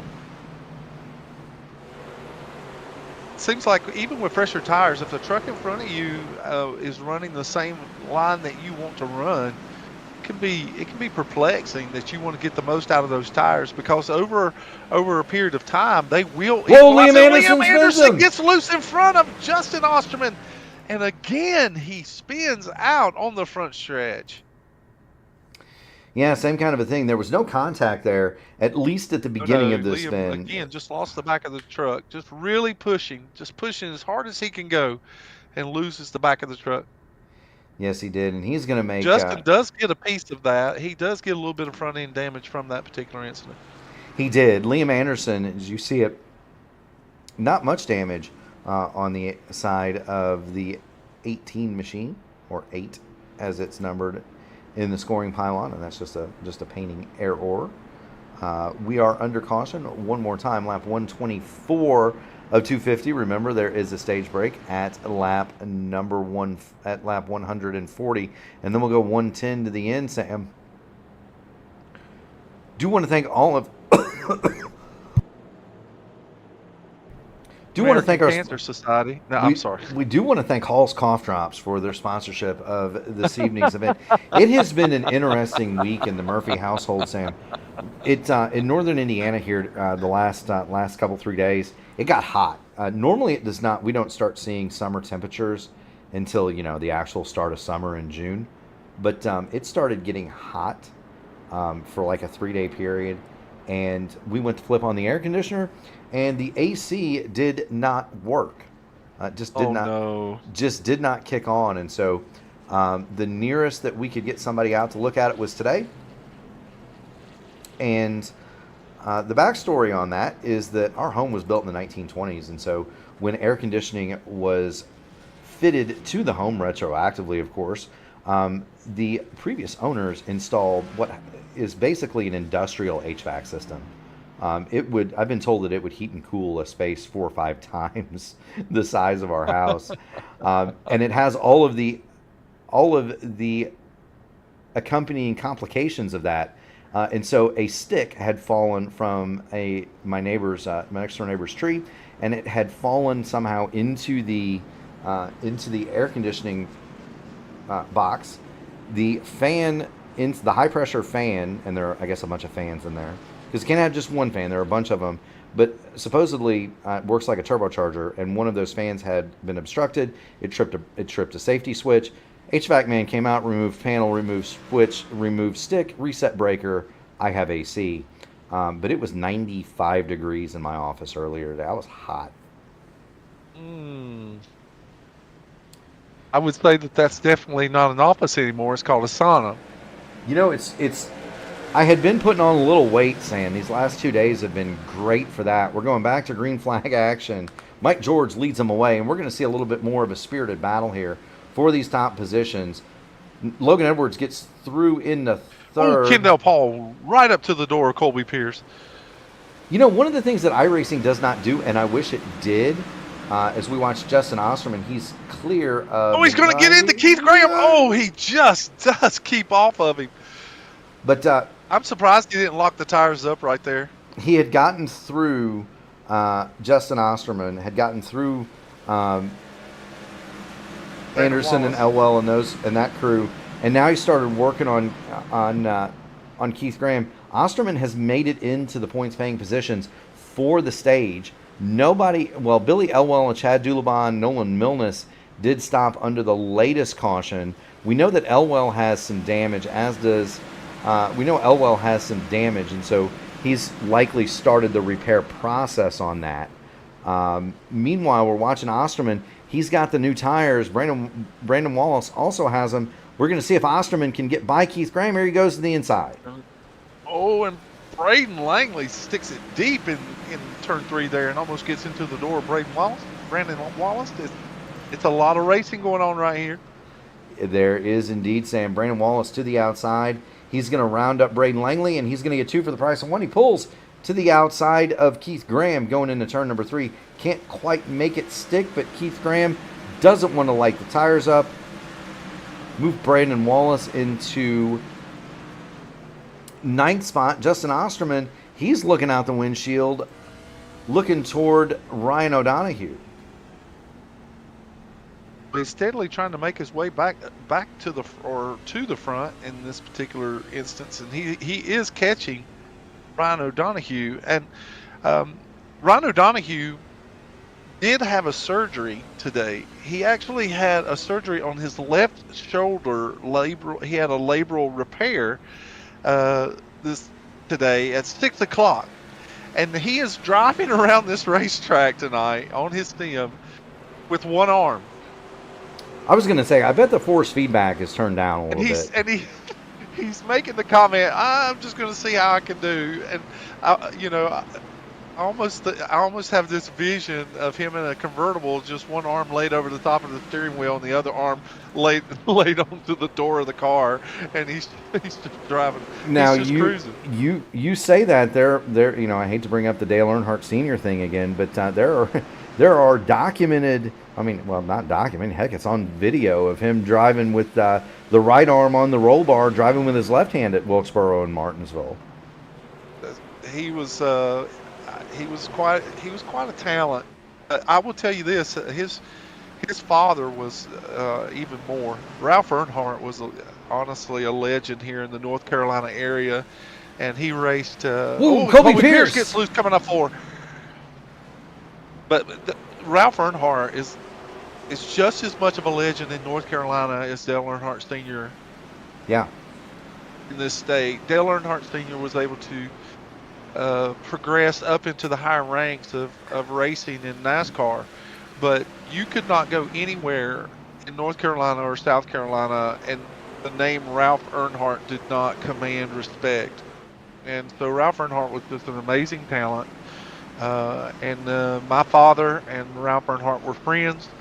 And I remember as a young boy, at the age of 6 years old, I remember sitting on the back of Ralph Earnhardt's trailer at Metrolina Speedway. I had broken my arm in an accident, and him signing my cast. I remember Ralph Earnhardt signing my cast, and while he's signing the cast, I remember Dale Sr. was wrenching on his race car in the pit area at Metrolina Speedway. I remember that. That's one of my very first memories of the Earnhardts. There is caution on the Speedway. That is the stage. Mike George has won it. Chuck Sweeting is second. Logan Edwards third. James Hodgson fourth. Kendall Paul round out your top 5. Colby Pierce, Ryan O'Donoghue, Justin Osterman, Brandon Wallace, and Keith Graham are going to be the remaining points finishers. We're about to have pit stops, and before we do that, I do want to thank all of the sponsors for the AMA. Not only Archway Industrial Coatings, if you're in need of concrete flooring solutions, hit them up. That's archwaycoatings.com. Also, Admin Box, that is race control at the touch of a button. You can go see Fish and get yourself one of those. That is a button box that is custom made for race controllers. Black Magic Studios, that's a paint worth 2/10. And so if you're In the mood for a new wrap, new paint job, you can see Andy Dunwoody, Brian Sharp over there for paint worth 2/10. That's Black Magic Studios, Trak Racer, and Rogue Energy. Also want to thank them for their support of the AMA Archway Industrial Coatings Truck Series. We are under the second stage break here at North Wilkesboro. Jeremy Dunwoody has stayed out on the racetrack. He did not. He brought it to pit lane, but he did stay out and lead a lap, and he led that lap saying, "Look at where his pit box is." It literally laid right over the top of the start-finish line, and so Jeremy Dunwoody going to be credited with leading a lap. And you mentioned pit boxes here earlier. I'm gonna put it on Donald Green just so you can see, fans. It's not just that they're not very well marked, because they are not, but in order to accommodate the number of trucks, a lot of times here you share a pit box or the pit boxes overlap, and so it's very difficult to kind of see where you're at getting into your box, Sam. Yeah, especially if you're pitting with other trucks and you're headed down the pit lane. It's hard. Sometimes it's very, very difficult when you ghost through other vehicles to make sure that you hit your spot. Just simply because the stalls are so small, so tight. By the time that you clear and ghost through a vehicle, it can mess with your measurement of where you're going to slide into your pit stop and hit your mark. So it's very difficult at this particular racetrack, as well as other short tracks. As I was saying early, Five Flags is another track that I just dread pit stops at. And we're going back under green. We are indeed. We are back to green flag action. Mike George has the drop one more time. Logan Edwards, though, he's going to try to put up a little bit more of a fight here, Sam. They're even on tires this time. Logan's not been afraid to ride that high line and just try to utilize it as best that he can. Some drivers are very comfortable up there. I personally feel like that it uses a little bit more tire, but if you have a tendency to be heavy-footed coming off the bottom, then you can burn up the right rear. But some drivers are very comfortable riding that high line and then just straightening the corner off of exit. So it looks as though that's where Logan Edwards would like to run his particular line. Is he's going to try and keep pace with Mike George here. Yeah, and he's doing a pretty he's making a pretty good fist of it here. Mike George just set the fastest lap, but he is not getting away from Logan Edwards at the rate that he did earlier in this event. Meanwhile, there's more of a battle back here. That's Keith Graham, and I thought that they were all just about to come to grief, Sam. Keith Graham saves the truck, but he's going to lose about 6 spots in that exchange. Meanwhile, Colby Pierce and Justin Osterman, they're battling. This is 6th and 7th. That's Osterman on the bottom.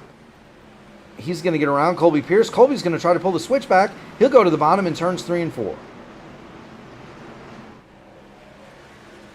These drivers are doing exactly what I expected them to do. Is just utilizing as much of the track as they feel safe to do. It's not unusual to try a crossover. Oh, and Colby Pierce hard into the wall coming off of turn 2. Yeah, that was pretty good lick. It's not unusual for drivers to try a slide job here or a crossover of some kind.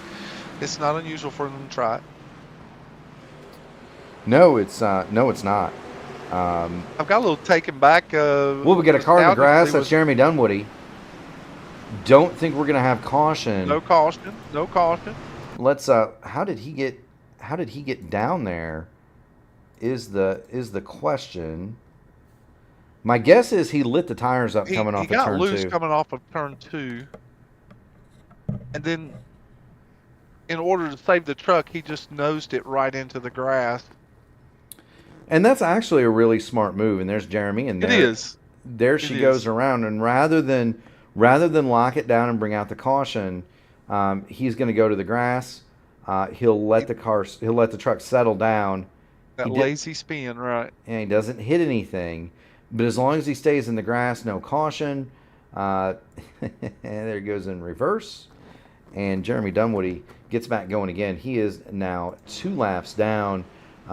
1 lap down is Nolan Millis. Matt Wagner is 2 down. Dunwoody 2 down. Brian Sharp 7 laps down. Donald Green is out of the race. He has joined the pit box for Braden Langley. Raven has just announced that he's making a pit stop as he's received a lot of damage over the course of the race, and I'm just wondering if he's going to take fresh tires here or if he's going to try and get some damage fixed. He's actually taking tires. Yeah, there you see the truck go up on the jacks, and so he's going to get four fresh ones. I'd imagine there's some damage repair happening. And so that's going to put Matty. But a green flag stop here. Wow, he's going to go a couple of laps down here. Yeah, that had to have been. He's still sitting on the pit lane. I think he's getting repairs fixed. Yeah, that's going to be a situation where Ted Craven, he may have had a. It doesn't show a meatball, but he may have had one of those wheel damage deals that they're severe, making the truck incredibly hard to drive. Yeah. Everybody is single file here, so we'll take the opportunity to kind of go through the field and show you all of these trucks. I was going to say earlier, Matt Wagner's paint scheme just takes me back a little bit, just thinking about the David Starr, the early years of the Toyota racing, the Toyota Tundra racing trucks. And so with that box style number that's on the side of the truck, it just reminds me so much of when David Starr was racing in the Toyota Tundra. So kudos to Wagner for pulling up a little nostalgia here. Yeah, he's all about that. That guy changes paint schemes more than I change shirts. Looking at Chuck Sweeting now, James Hodgson. The front four are more or less unchanged from the start of this race, and they really haven't.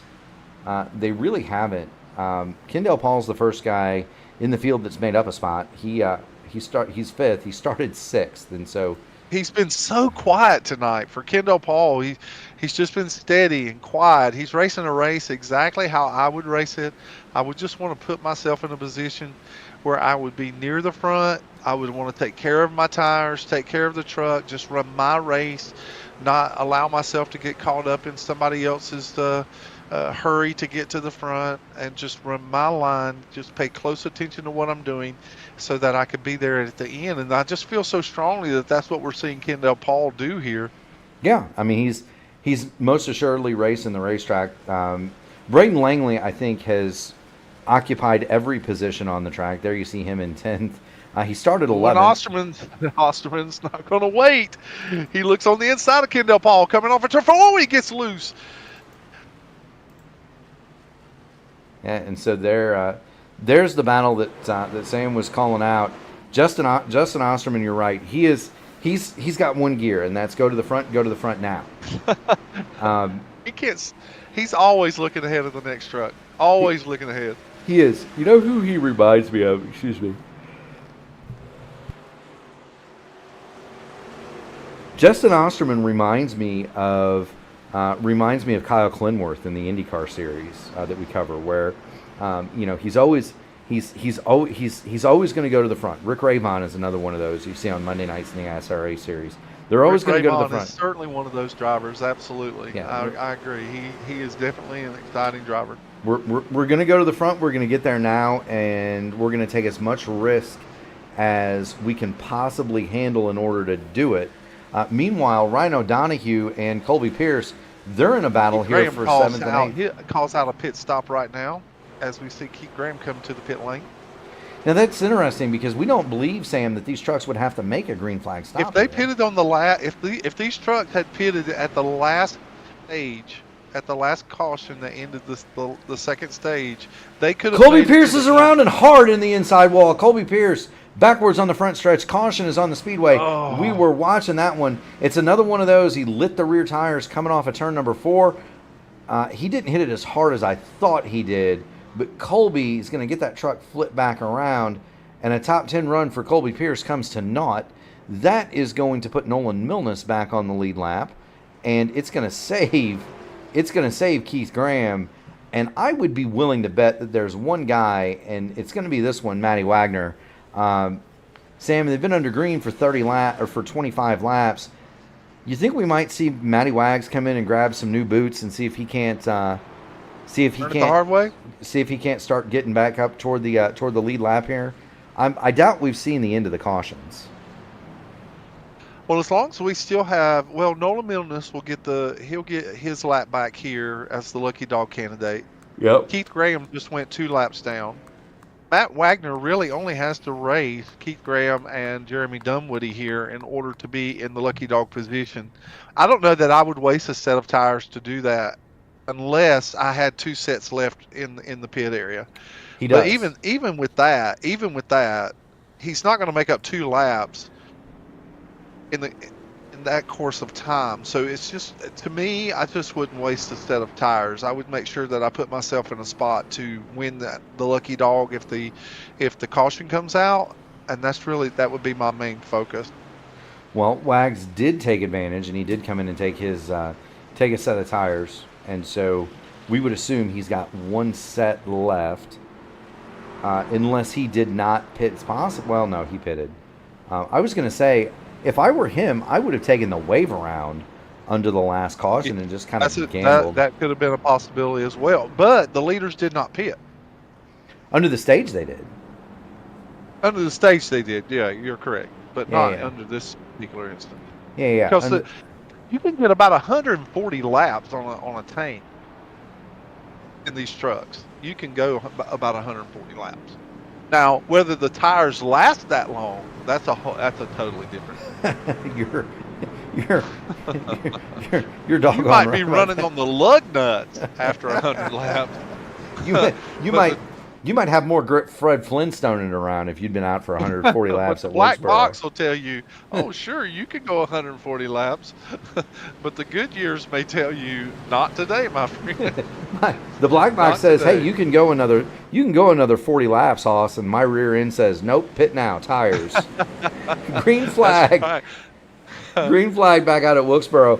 We're going to keep the camera on Mr. Excitement here, Justin Osterman, because he is going to be hunting that front.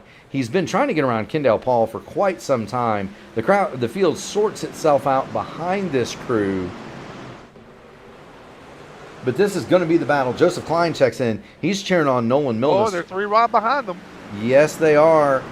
That is Ryan O'Donohue, Chuck Sweeting, Liam Anderson, Keith Graham. They're all in a wad right here with Colby Pierce. You've got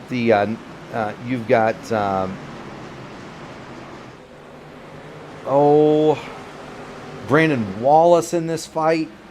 Ton of trucks stacked up to fight here.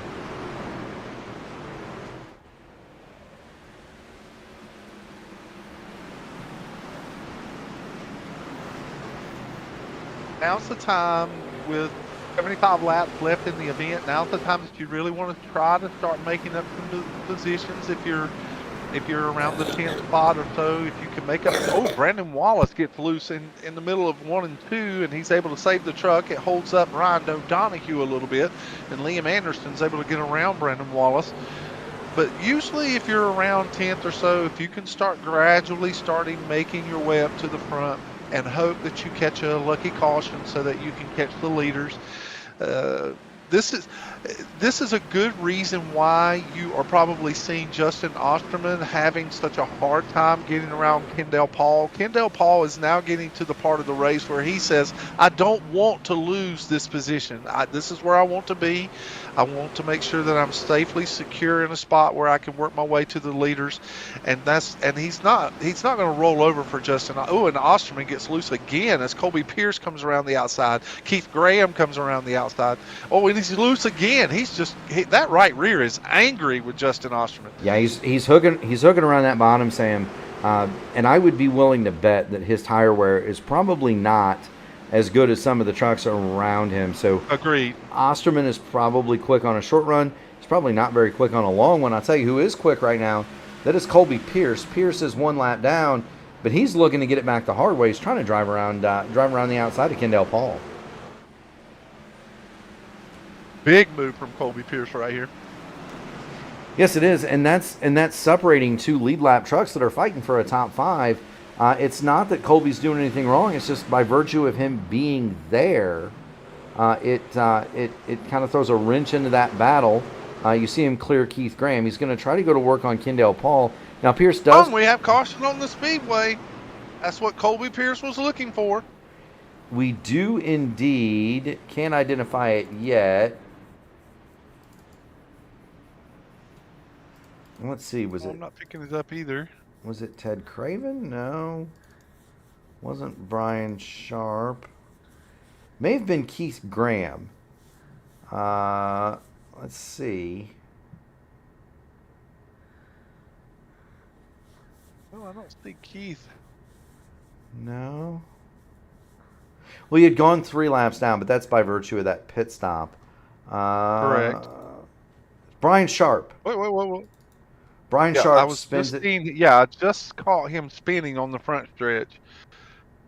Just as you said that. Again, he's way low coming off of his exit off of 4, and the back of the truck that's the majority of the instances that we've had tonight is drivers just getting too much into the throttle and having too much steering wheel input as they're coming off the corner of either in 2 or 4. It is indeed, and poor Brian Sharp. Strong as he can be. Watch out! Poor Brian. I think he owes us 75 cents tonight, Sam. Poor Brian Sharp. Man. Keep it up, Brian. You can buy us a soda before the race is over. We'll have to split it. Get us 2 straws. Chuck Sweeting is your leader.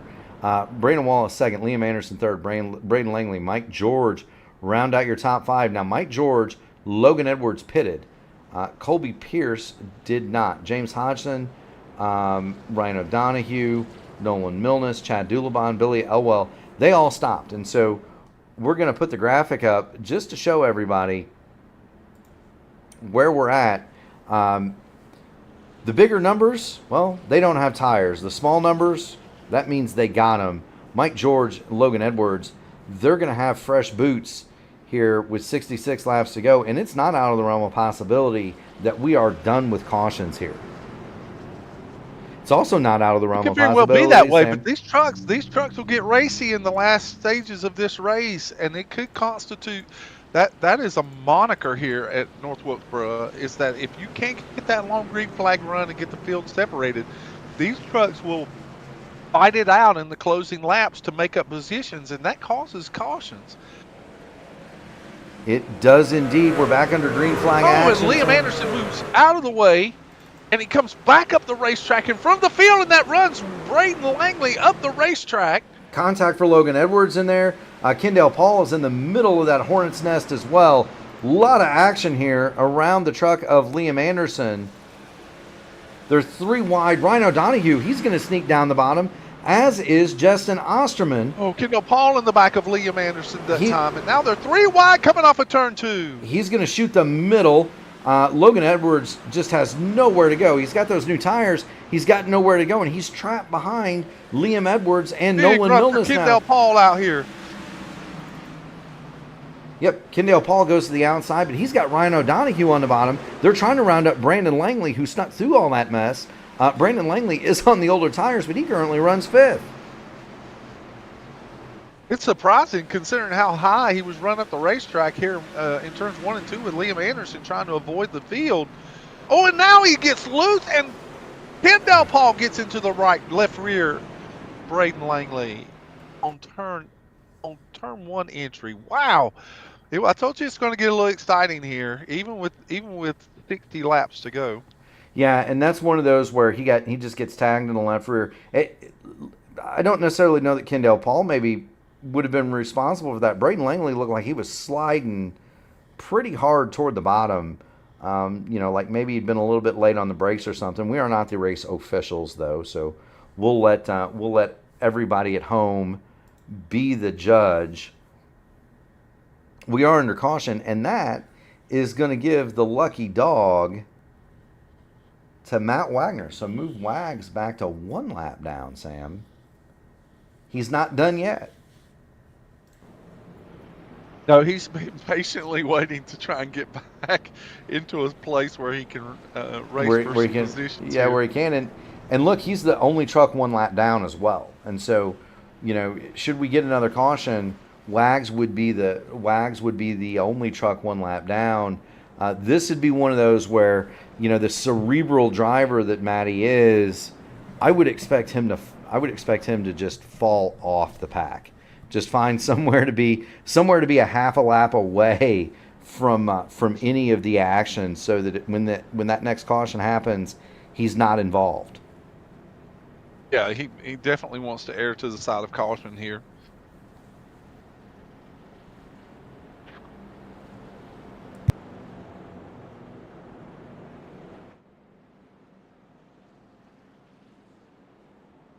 I was really surprised that the caution came out there, because Ray Langley he just did make contact with the outside wall, but he got the truck straightened out very quickly.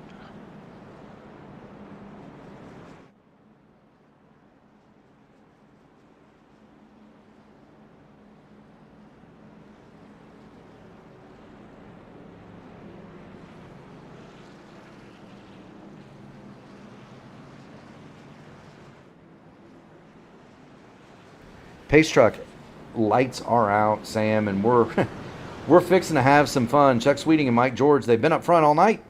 They're getting ready to lead them back. The gamble of staying out on the old tires didn't quite work out, did it? It was certainly a gamble. It was worth at least trying. Yeah, James Hodgson has made his way back up here to the front. Yeah, and that's a past pole winner here. James Hodgson's fast. James Hodgson is fast here. He's got a fast truck. There he goes off. Waiting with a big jump here. Yeah, he does, and that's going to clear James Hodgson into third place.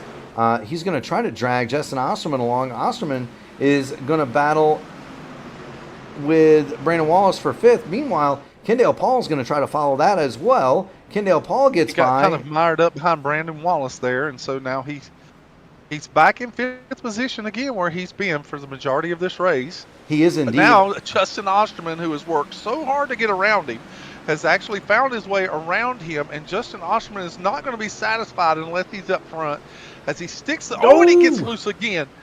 We have called out the name of Justin Osterman and loose all night long.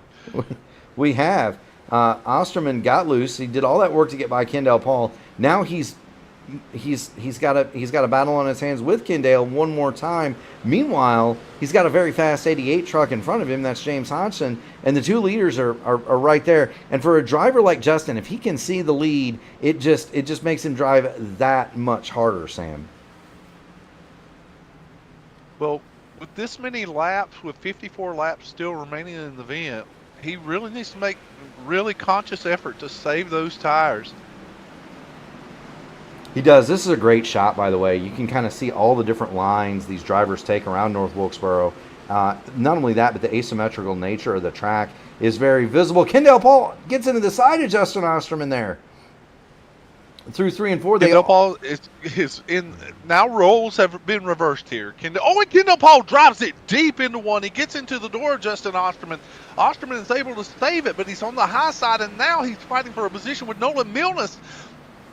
It looks like he's going to lose several spots here. Ryan O'Donoghue, one-arm bandit, is now in on the mix here. Yes, he is. Ryan O'Donoghue has patiently run it. Drives it in deep. Logan Edwards is sideways behind him. Drives it in deep. The time, I think, for saving is over. These guys are going to go. I think what you're seeing now, those are instances where I think that the drivers are dialing down the brake bias, and because they're dialing it down, it's getting the truck much looser on entry.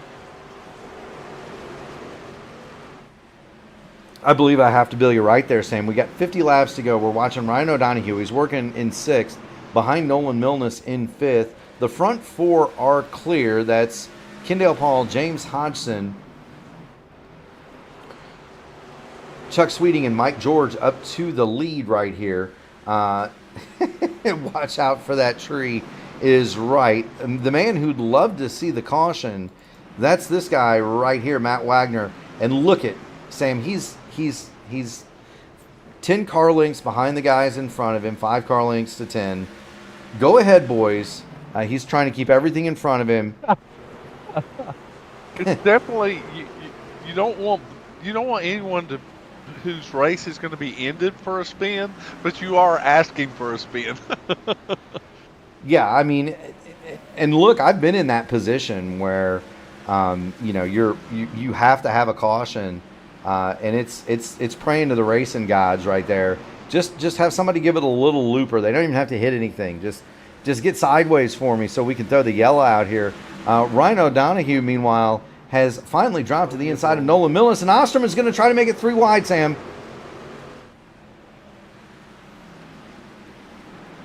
He thinks better of it and backed off so these two in front of him can race. Nolan Millis and Rhino Donahue door to door as they come off for turn 4. Justin Osterman is patiently waiting to see what's going to materialize here so he'll know what course of action to take. This is probably one of the best battles that's going on the racetrack right now. It is amongst cars that are on the lead lap. There's a lot of them back there that are laps down that are fighting. But for cars that are on the lead lap, this is it. This is the battle for 5th. Rhino Donahue is edged ahead in his fight with Nolan Milnis, but it's not quite over. These two have been door handle to door handle for about the last 5 or 6 circuits, Sam, and this battle doesn't show any signs of abating anytime soon, although I think O'Donoghue might just about have it. One thing I have noticed on this particular run is that Justin Osterman sideways again.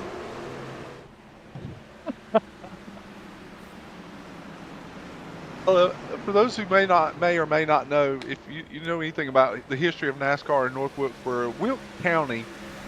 Oh, and we have a wreck on the front stretch. It's Jeremy Dunwoody. We have a caution out. It's Jeremy Dunwoody. Now, he was right in front of the leaders, came off of turn number 4, lit the tires up, and then hard into that inside wall. Very similar incident to what we saw for Donald Green. There you see the black smoke. The motor in the 99 is gone. Do any of the leaders have tires left? Now's the time to really consider whether you want to take that last set of tires. Yeah. The other part is, I bet there's a very happy man in the 17 because as soon as it becomes available, they're going to wave him by. We're going to see Matt Wagner. He has made up 3 laps this evening, or will have made up 3 laps. I bet you, no matter what, he's going to come in and get a new set of boots because he's going to be at the back anyway. You might as well have 40 laps to go, right, Sam? Oh, no question. If he has a set of tires right now, I would seriously consider. You're not going to make up a lot of ground in a 20-lap run on fresh tires unless everyone else has like 50-lap tires. But on a 50-lap run or a 40-lap run, you can get a lot of bang for your buck with a fresh set of tires. You can. Now, the issue is he's going to catch all the way back up to the rear of the field, and then he's going to have to pit. We did have takers come on the pit road. Chuck Sweeting, Nolan Milnis, Logan Edwards. They all came and got some tires. I would imagine we're going to see the 17 make the left here. Oh, he did not.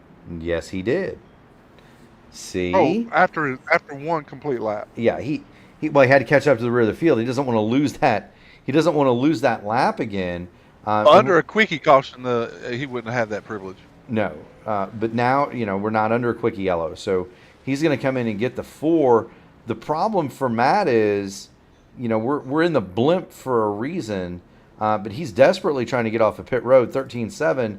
There's the pace truck. I mean, it's already back around. A lap under caution here at Wilkesboro only takes about 40 seconds. And so you don't have a whole lot of time if you're in the back of this deal. You don't have a whole lot of time to come to pit road and get tires and fuel and so forth. Now, they're not going to need fuel, but just getting on and off of pit road with a stop is 32 seconds. So you don't have a lot of time. Well, Chuck Sweeting was one of those that came in for fresh tires, but there's a lot of good trucks in between he and the lead. There are. Green flag is going to come back out onto the racetrack. We're going to get in Mike Rigney's seat on top of the press box, and away we go. One more time. 37 laps to go here at North Wilkesboro. Mike George leads them down the backstretch. He's got James Hodgson now in hot pursuit. We have another contender riding on the tailgate of the 33 who has led this field the majority of the night. Now here's the action. It's Sweeting, Logan Edwards, and we've got trouble. 2 trucks. That's Braden Langley and Nolan Milnis up to the outside wall. No caution. No caution. We stay green. Stay green, Sam. Wagner slowed all the way down to avoid that mess. Braden Langley, I don't know how a caution didn't come out, but Braden Langley drove it deep into turn one. He did. Now he's coming back around trying to make it to the pit lane. Meanwhile, here come the leaders, and Langley doesn't, I don't think, have full control of that truck, Sam. He went awfully wide through 3 and 4. Oh, and Nolan Milnes cannot. Apparently, the damage is too much on the truck, and he loses it in turns 3 and 4. Oh, he hits the button and gets out immediately as he catches the end of the pit lane wall. He made hard contact, and he immediately towed. Immediately. Ooh. There it was, and he's going to try to alt F4 out of this thing. Unfortunately, the 11 Nolan Milnes hard into the pit barrier. No attenuator here at North Wilkesboro in 1987, and so that truck is toast. That's going to be a savior for Braden Langley because now he's going to be able to come in and effect repair. It also saves Matt Wagner because Wags had fallen all the way to the back. It's going to give Chuck Sweeting, Logan Edwards, Chad Doulabon, Liam Anderson, Billy Elwell, all those trucks on tires. They were all kind of caught up in a mess, and so they're going to be able to get. They're going to be able to catch back up. Meanwhile, we've got more trucks coming to pit road. I believe I spied Billy Elwell coming back to pit road. I see Colby Pierce in the pit lane. So quite a few trucks. Brandon Wallace is in. O'Donohue is in. Yeah. Now this could very well be where the leaders they were saving one more set of tires, and this is where they're utilizing. They are indeed. So we'll go ahead and show the. Time in the pits. Chuck Sweeting is your leader in the 75. He, Logan Edwards, Chad Doulabon, Liam Anderson, Matt Wagner.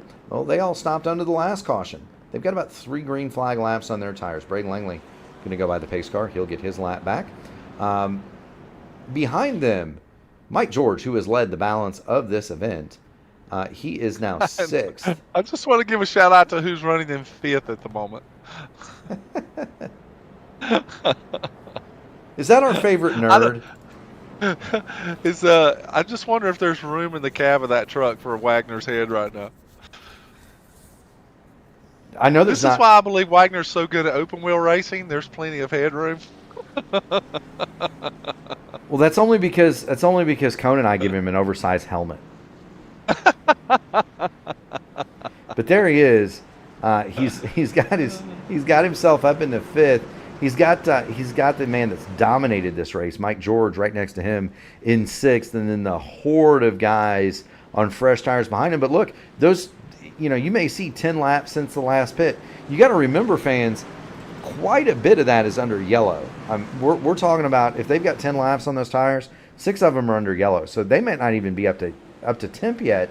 Here comes Mike George doesn't have the benefit of knowing what we know. Liam Anderson has had a tough time driving that truck off the corner, and he's had a couple of self-spins. But Mike George doesn't know that. Whoa! Contact between Chad Doulabon and Liam Anderson. He makes contact with Chad Doulabon coming off of turn 2. Let's see if Liam Anderson can hold that truck under control. He does indeed. Mike George has cleared Wags. He's cleared Doulabon. Oh, and We've got trouble. Oh, and that looks like was that Billy Elwell going into the wall? No, it was not Billy Elwell. That's Justin Osterman. He and James Hodgson make contact. Yes, it was. It was Justin Osterman, and let's get back to it. So he's racing with the 88. They're behind Wagner and Kendall Paul. And let's see what in tarnation befalls Justin Osterman. He turned in, and well, James Hodgson was there. Around he goes hard into the outside wall, Sam. Thankfully nobody else collects him, but we're back under yellow, 27 laps to go. And that is really, really good, I think, for everybody involved. Everybody involved, right? Mike George. Well, no one's hurting from this except Justin Osterman. I think that maybe on entry there, Justin Osterman was avoiding. Ryan O'Donohue had a very high entry into turn 1, but he had a truck under him, but he was giving plenty of room.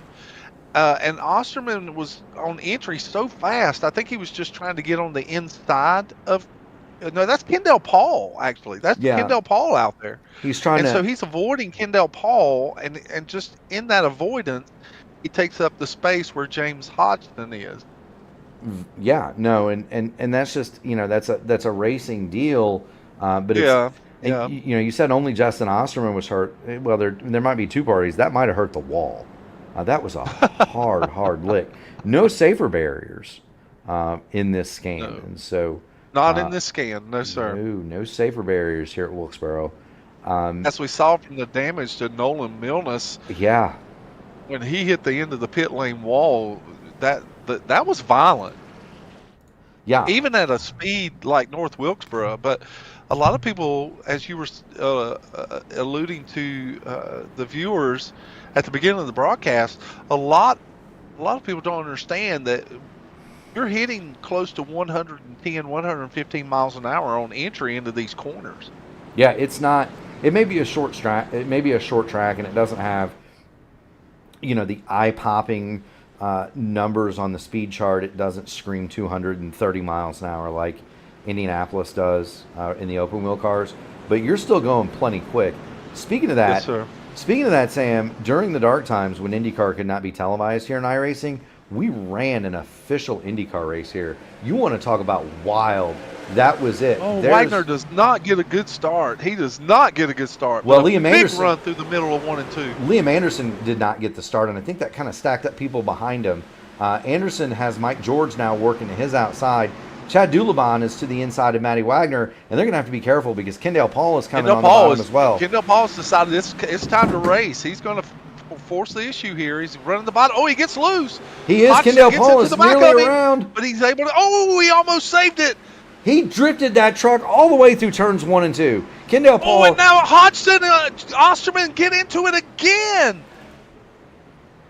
So we're going to go back. Everyone's keeping the nose of the truck straight, though.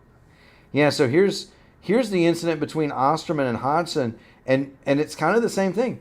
Osterman just drives down across the nose. Kendall Paul, everybody saves it. Everybody keeps it going in the right direction. Kendall Paul just loses track position. Meanwhile, Wagner, he's going to work to the outside of Ryan O'Donoghue, and they've got Chad Dulabon. Meanwhile, James Hodgson now around. He's going to head for the inside wall. I don't believe that's going to bring out a caution, Sam, but James Hodgson is around as well. And I'm just watching Ryan O'Donoghue racing this event tonight with one arm, and he is just hours after a surgery, and he just took over the 5th position. Yeah, from shotgun on the field. The quip was made in the chat that he was the one-arm bandit tonight. I wonder if we hand him a quarter. Well, I had made that comment earlier in the race, and I think that's why they put a question mark in there. I wonder if we slip him a quarter and pull his arm if we have a chance at a jackpot, Sam. Well, the reason I referenced a one-arm bandit is that he's racing so well tonight with one arm. He could get in here and really steal the show if he keeps racing. Mike George around. And now Mike George. Oh no! Hard impact for Wagner. What Liam happened Anderson with also Mike involved. George? I do not know, Mike Sam. George got loose in 1 and 2. It's the first time we've seen any kind of flaw in his race. He gets loose. He tries to save it. He slams on the brake and stops right in front of the field. So here it is. He's going through 1 and 2. He is slideways. He just was trying to keep the truck from going around, but really, in these instances, this is just one of the worst things is stopping right in front of the field. And Liam Anderson was coming with a head of steam.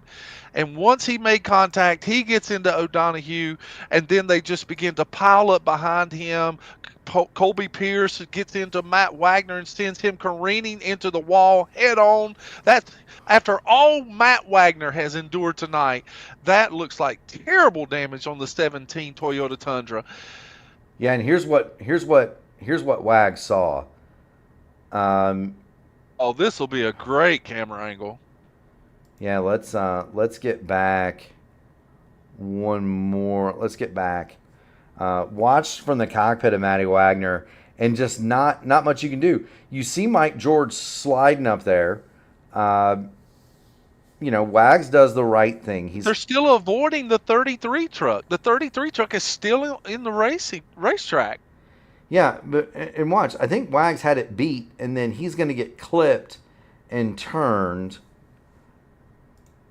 And I wonder how that happened. Is it Colby? Yeah, Colby Pierce is on the outside of him. And that's not anything Colby did wrong either, because there's the stop truck ahead of him. He's just simply trying to miss the accident as well. Right. They're still trying to avoid the 33 that is still in the racetrack. And Mike George has profusely apologized to the field for locking it up like that in the middle of the racetrack. It's just really unusual that a driver would just stop, and then he let the brake go and rolled down a little bit, and Liam Anderson is coming. And so chaos ensues after that. Matt Wagner was just along for the ride, and man, what a big impact on the outside wall. Yeah. Brandon Wallace catches a piece of Matt Wagner's truck. Well, now we've got the whole thing shaken up because Logan Edwards is your leader. Chuck Sweeting is second. Mike George has dominated this event. Ryan O'Donohue has moved himself into third. Colby Pierce is back to fourth. We're going to see a cast of characters up here that have not been really... now, Edwards and Sweeting have, but the guys behind them have not been up front for most of the evening. Oh, wait, now we got another spin on the front stretch. It's Braden Langley around. Man, there's 10 laps left in this race, and there are drivers that are working for everything they can get to get a good finish here. Yep. Braden Langley just really at the last second gets too much throttle, and the truck just comes around. Oh no, I'm sorry. He was in the middle of the front stretch. Yeah, and it was unfortunate because they were 3 wide behind him, and then James Hodgson had nowhere to go and collects him, and then Hodgson, his truck is still out of control going through. He actually just does kind of a lazy safety spin down through 1 and 2 just to not hit anything further. Well, he's probably hard on the brakes there to keep from getting into Justin Osterman's truck. Yeah. And I think they've had enough contact. I think James is just trying to tell himself, I don't need to run in. We don't need to have another run in with the 53 tonight. Most certainly so. I do want to a lot of damage on that 88 truck. Yeah, and that's gonna put paid to the chances for James Hodgson this evening. He's still circulating. He's still on the lead lap. He's in 11th place, but James Hodgson, that truck is heavily damaged on the 88. I would expect that he might come to pit road just to see what he can get fixed. He's in the back anyway, but Matt Wagner, along with Donald Green, is living out the wild world of sports for his race tonight. He's the thrill of victory of getting back on the lead lap and all the way up to 5th spot, and then the agony of defeat and getting caught up in something that takes you completely out of the event.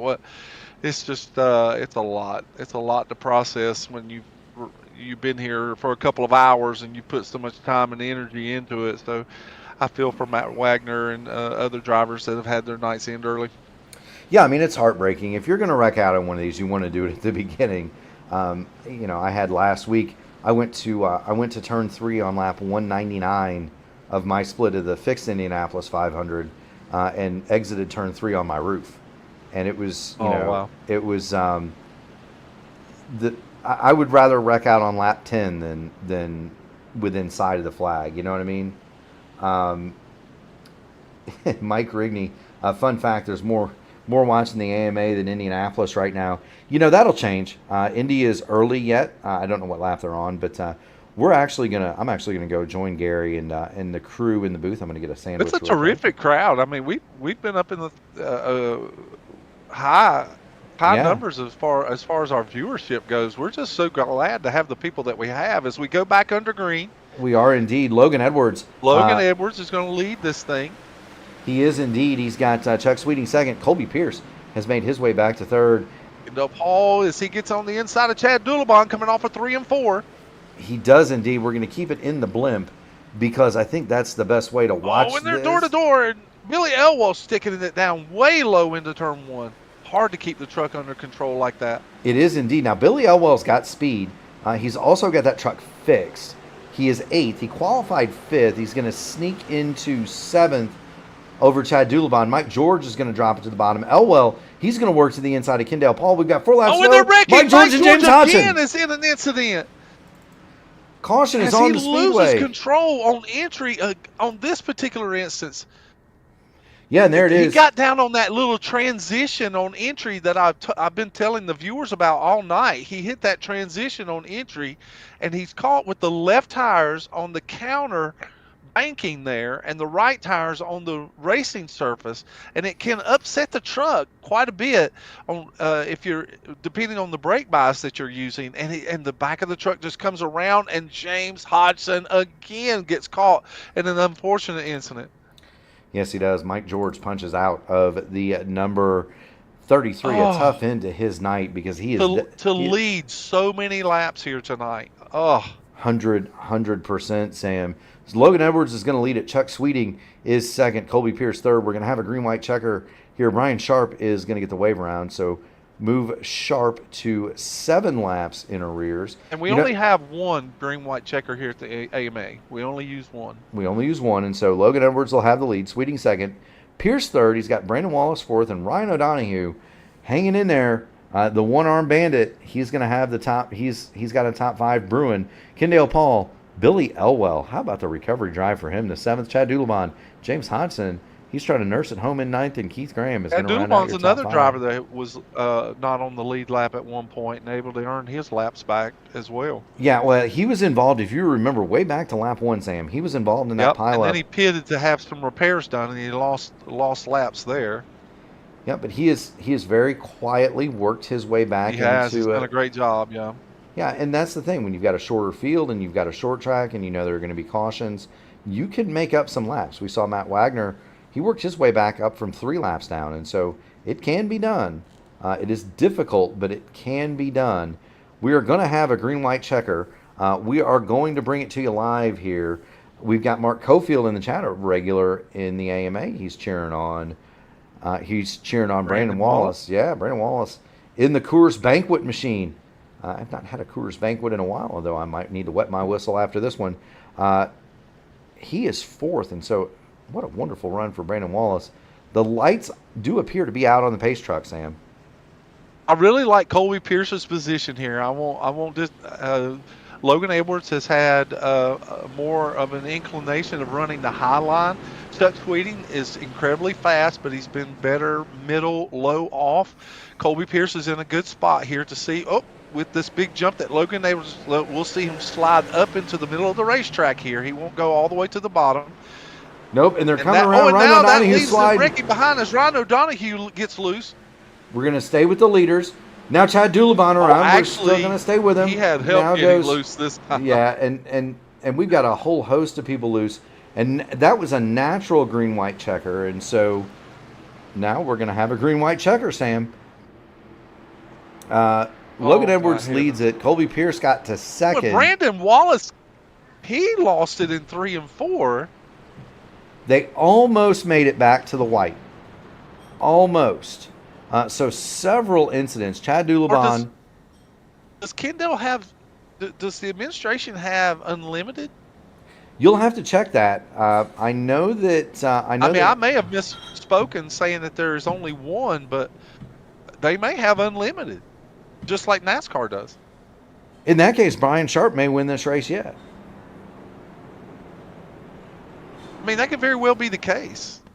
Usually it will give us an indication in the server of 1 of 1 or 1 of 2, but there is no number here. So we could very well have unlimited green-white checkers.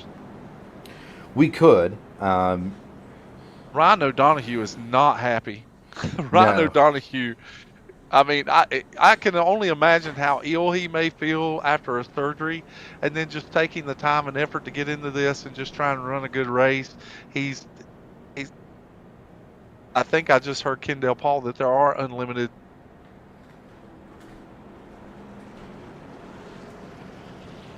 I think that Kendall Paul did say there's unlimited green, white checkers.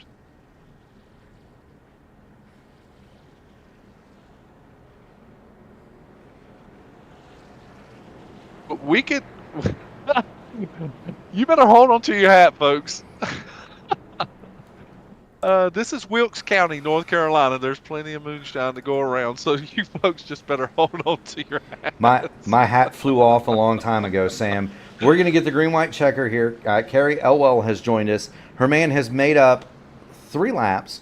He's gone from shotgun on the field at the start of this race after qualifying 5th to running 4th. He's in a doggone good spot.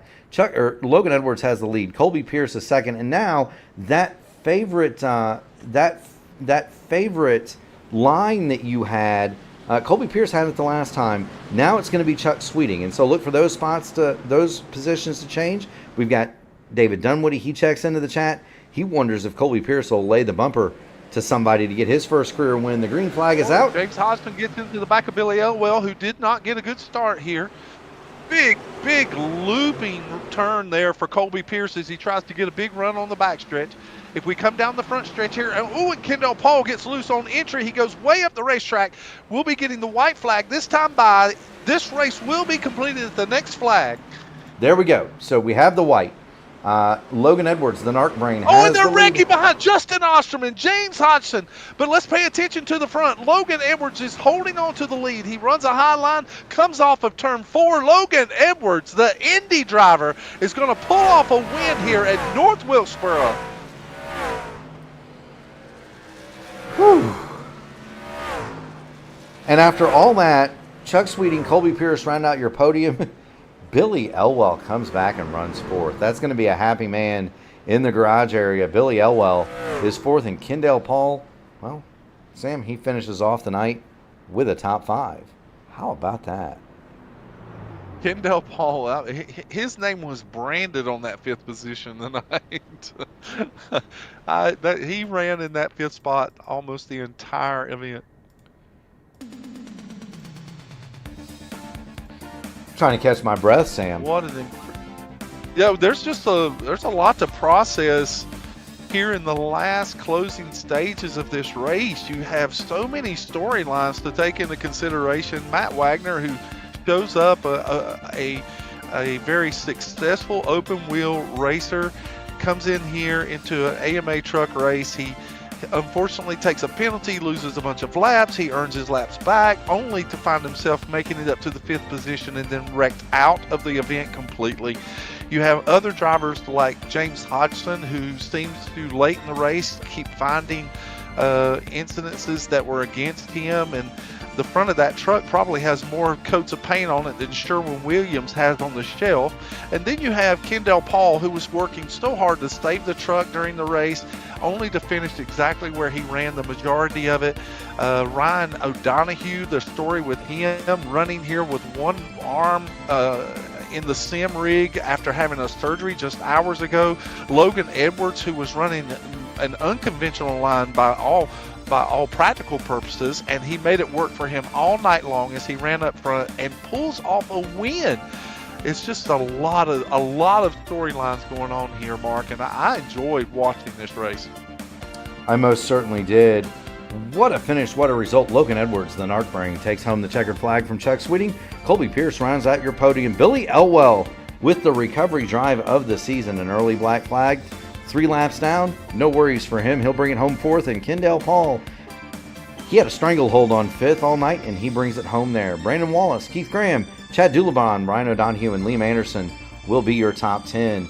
In 11th, James Hodgson, Braden Langley, Justin Osterman, Brian Sharp, Mike George will complete the top 15. Matty Wagner, Ted Craven, Nolan Milnes, Jeremy Dunwoody, and Donald Green are your final runners. 20-car field tonight. And I just would bet, Sam, that we're going to have a pretty happy Colby Pierce in our interview room here in just a quick moment. I just would bet you we've Has got Colby gotten I don't know that Colby's gotten a podium this year yet. I think he might have. Colby, this is Mark and Sam in the P1 broadcasting booth. You got a copy, sir? Yeah, I don't think I have actually. I don't think I I've don't talked think to you you guys have. once. Yeah, so it's great to have you in the booth with us, Colby. Congratulations. It is. So Thank you. It is. So you got my Chuck there on the first attempt at the green white checker. Was it a matter of the outside, the inside being second place, being the second truck in line on the inside was preferred to being the first truck on the outside, and he just got back by you on the restart? Kind of walk us through what you saw there. So, I mean, Logan changed it up on me. I noticed when I was behind him that he would start like right at the line. So I learned that. And as soon as I got next to him, he changed it until he and like went right at the second line. So like got myself ready for okay, first line go, second line we're good. Good. No, he switched it up on me and caught me Yeah, it was a little sleeping. more protective of a line that he took there. Yeah, he caught me sleeping. So I give credit to him on switching up and, make me change my pace and, change my train of thought there because I wasn't ready for that. He probably did that on purpose, so I give that to him. I do want to say sorry to Maddie on the wreck earlier. Do want to apologize to that because that was not my intention. I was trying to sneak through there, and our trucks got combined, and he ended up getting the short end of the stick, unfortunately. So I feel bad for that. I felt bad ever since it happened. Yeah, it has to really enter your mind that you're just trying to salvage the best finish that you have, that you've had an opportunity at, Colby, and then there's the 33 truck completely blocking the race line in 1 and 2. So I think if Wags was to go back and look at it, he'd understand that there really wasn't much that you could do. You were just trying to fill the space, not to hit the 33 truck. But I'm a little curious in your particular run. There were several times that you were really trying to catch the truck coming off of 4. Give us a little insight about how you were trying to handle that hot right rear tire. One word: hot. That. The tires, I put too much on them. They got way too hot. When I'm outside of iRacing, I'm actually on the drift sim. So I've actually learned to save my cars because of that. I've been known to go around, tracks here a little loose and a little squirrely, and people are surprised when I save it. The one time I didn't save it, I found myself in the wall. So I learned from that. I knew I kind of needed to back off my pace because the tires were just a little warm. Needed to wait for the next caution. Was able to get there and, have a good time and come up in third. And, this track's not one of my favorites. I want the repave, but I'm glad to be here with the Admin Box 42 truck. So my question is Colby, for you, and great run tonight. I'm thrilled that you're in the booth with us.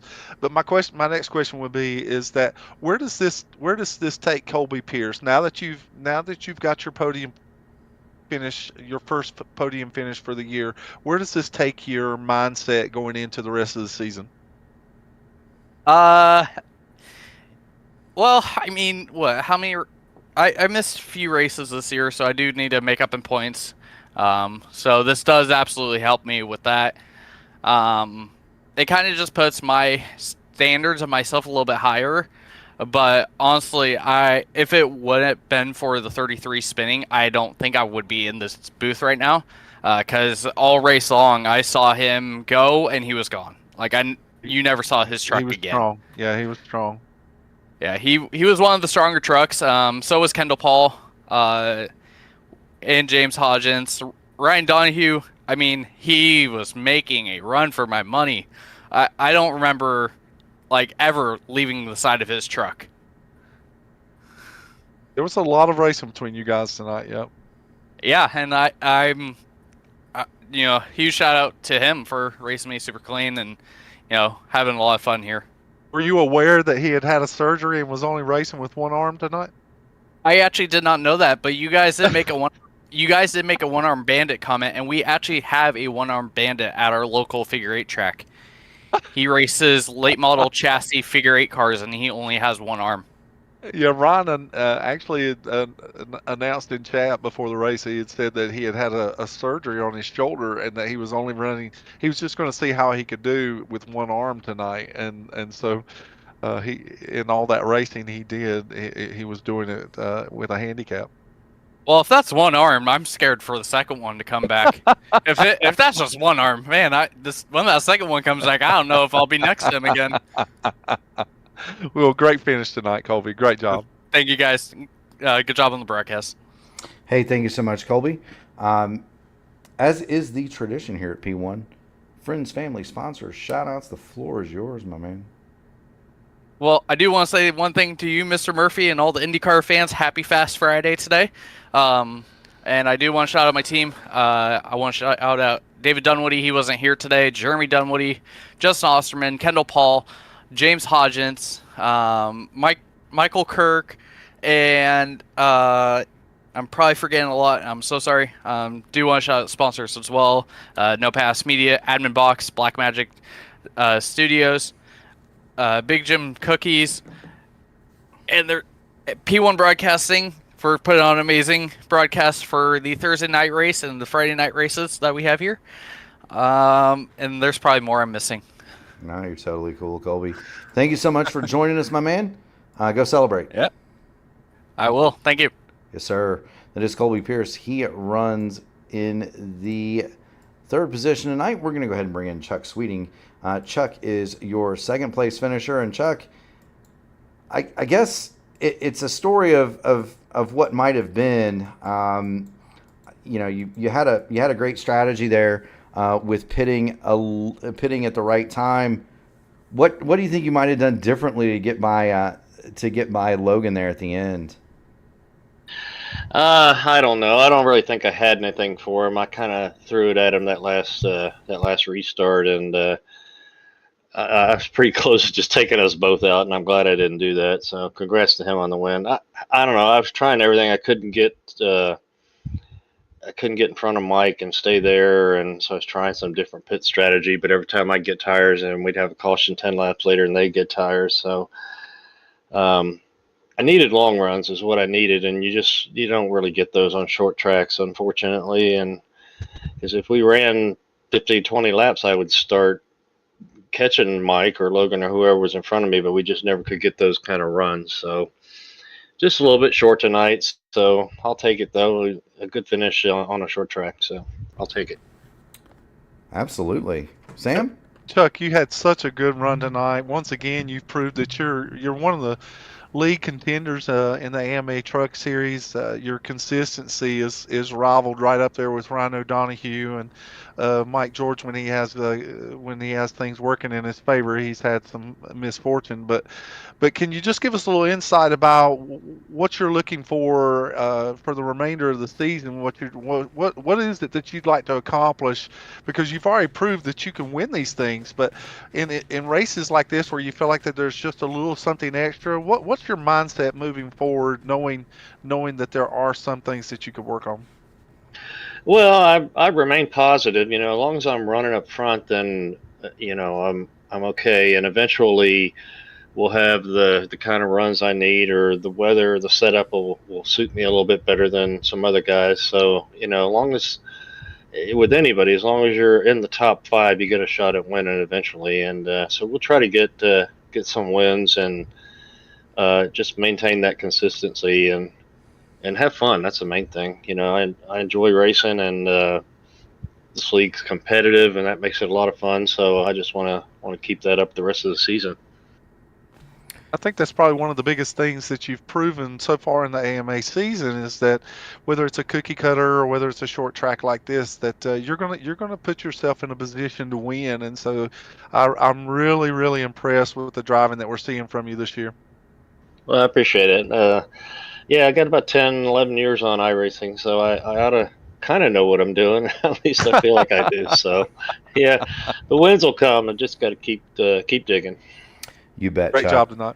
You bet. And thank you so much for joining us, Chuck. Friends, family, sponsors, the floor is yours, my man. Just thanks to Kendall and Archway for supporting the league, and Appreciate all the drivers and all the respect. Congrats to Logan on the win, and we'll try to get him at the next one. And appreciate you guys for the awesome broadcast. You are more than welcome. Thank you so much, Chuck.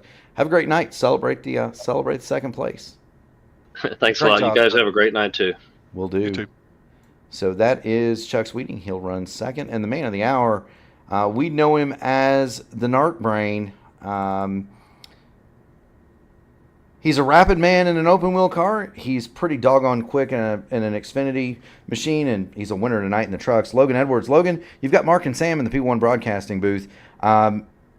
I'd imagine that you've been doing a lot on a track a lot bigger than this week, but somehow you come to North Wilkesboro in a car with no brakes, no downforce, and you bring home the flag. Tell us how you did it. I stuck to my guns. The line I was on didn't feel the best, but it ended up pulling off. I knew that everyone else had depended on the bottom line for so long. I knew that Mike was slow whenever he didn't hit the 3-4 like gutter that's at the bottom of the track. Sure. If I'd raced him to the end, then I would have used that to my advantage, but thankfully I didn't have to. And I get a little bit more top speed coming off of the line that I used, which I think ultimately sealed the deal. No, and you sealed it in style. Sam, what do you have for the winner this evening? Logan, congratulations. I had said during the race that the line that you were running was not the conventional line that a lot of drivers take at this particular racetrack, but you made it work for you. Did you feel like that by being able to get the runoff and have less steering wheel input, that was able to give you an opportunity to spare the rear tire and get not overheating it? Yeah, I definitely think that was the biggest advantage. I saw Sweeting behind me get loose a lot running the line that he did, and I knew from Bristol, because Bristol, and this track's nothing like Bristol, but at the bottom at Bristol, you would think you're saving tires, but you burn up the right rear, and that seems to be a common truck thing. It's at the bottom of short tracks. And I knew that his tires wouldn't hold on for the onslaught of overtime finishes. There you go. We did find out earlier from Colby Pierce that he said that you kind of threw him for a loop on one of the restarts there on one of the green-white checkers, where you kind of changed your line going into one. Was it your intention to just run a little bit more of a defensive line so that he couldn't get a run on you? Yeah, I think the best way to throw someone off is to shake things up in a crucial moment. Right. So I definitely did that intentionally. He was driving well at the end, but his tires didn't hang on nearly You as had well a as great mine run tonight. Just very impressive for you to hold. It wasn't a fluke either. You were running up front the entire event, so it's just a great run, Logan. Good job. Yeah, most certainly so. And because you captured the flag, you get the mic. Friends, family, sponsors, shout outs. The floor is yours. By the way, you made me laugh pretty hard in the broadcast with the television panel on the back of that truck. So nice going there. But the floor is yours, my man. Thanks to Luke Mansky Racing, as always, for bringing me onto their IndyCar program. Big thanks to P1 Broadcasting. I've actually got the open race on my TV right now next to me, so I'm gonna tune into that. Yeah, I think I'm gonna go join that broadcast. Yeah. Have fun. Yeah, well, we had a lot of fun watching you tonight, my man. Keep entertaining, because you've been coming on strong in the open side of the Indy cars. You're running really well in the AMA. It's good to see that. Good to see the crossover, and we'll see you. Golly, I'll probably see you Monday night, right? Yep. Well, if I make the SOF, I didn't make the Tuesday night. Whenever it went to Indy. Yeah, that's always a tough one, and the I ratings are getting such now that I used to feel pretty safe. Mine's about 5,500. I used to feel pretty safe to kind of get into any race I wanted to. Safe, and Mark. I used to feel pretty safe, and now I look at some of the, well, it used to be any race, and now I look at some of the higher level IAS and road to, pro races, and I'm like, man, I don't know if I can get there anymore. But appreciate your stopping in, and we look forward to seeing you the next time you're on the channel, my man. It's always fun. Yep, Congratulations, Logan. Thank you. Yeah, that is Logan Edwards. He is your winner tonight. And Sam, my goodness gracious, I don't know that we could have had a race that was any more entertaining than that even. And we've had some entertaining ones, but that had everything. It did. As I was saying at the end of the event, there was just so many storylines that were playing out, and then of course there were quite a few drivers that normally race in this series who didn't even make the event. So there was just so much to kind of pay attention to. If there were races within the race and storylines within the grand scheme of the book, and so I really like that aspect of racing. If you look deeply into that, you've got people like Mike George, who was so dominant and just doing so well, only to befall some misfortune late in the event and just have to check out. And some drivers who made up a bunch of laps, and other drivers who made it work to the end, and other drivers it did not work out. It was just, and then of course Logan Edwards' big win here tonight. Colby Pierce's first podium position of the season. I really like that part of the AMA Truck Series, the Archway Industrial Truck Series, and what they do here as these drivers show up and put on a show. And it's reflective of the people that tune in and watch these races. So I enjoyed it, Mark. I really do. It's always a pleasure to be in the booth with you. Yeah, it is always a pleasure to call the series. Speaking of future P1 content, if you want to flip it over to the other side, Gary Gatso has the opening top split of Indianapolis 500 weekend part 2. It's the top split of the Indy Open Indianapolis 500, the Friday night special. We're going to have tomorrow off. It is a pole day at the Speedway, and many of us would like to be there. On Sunday night, it's going to be the Dark Horse CW12 Series presented by The Joy of Driving. That's going to happen at 8 o'clock Eastern Standard Time. That is also going to be from Indianapolis. I can't talk, Sam. That's rough. Excuse me. Well, then I'll tell you what. Just take the rest of the night off. That's from Pocono. Monday night, Clindy and I are going to have the Indianapolis Open Wheel Top Split in the Open Series. That's going to be immediately followed by the Sim Gaming Expo ISRA Open Wheel Series.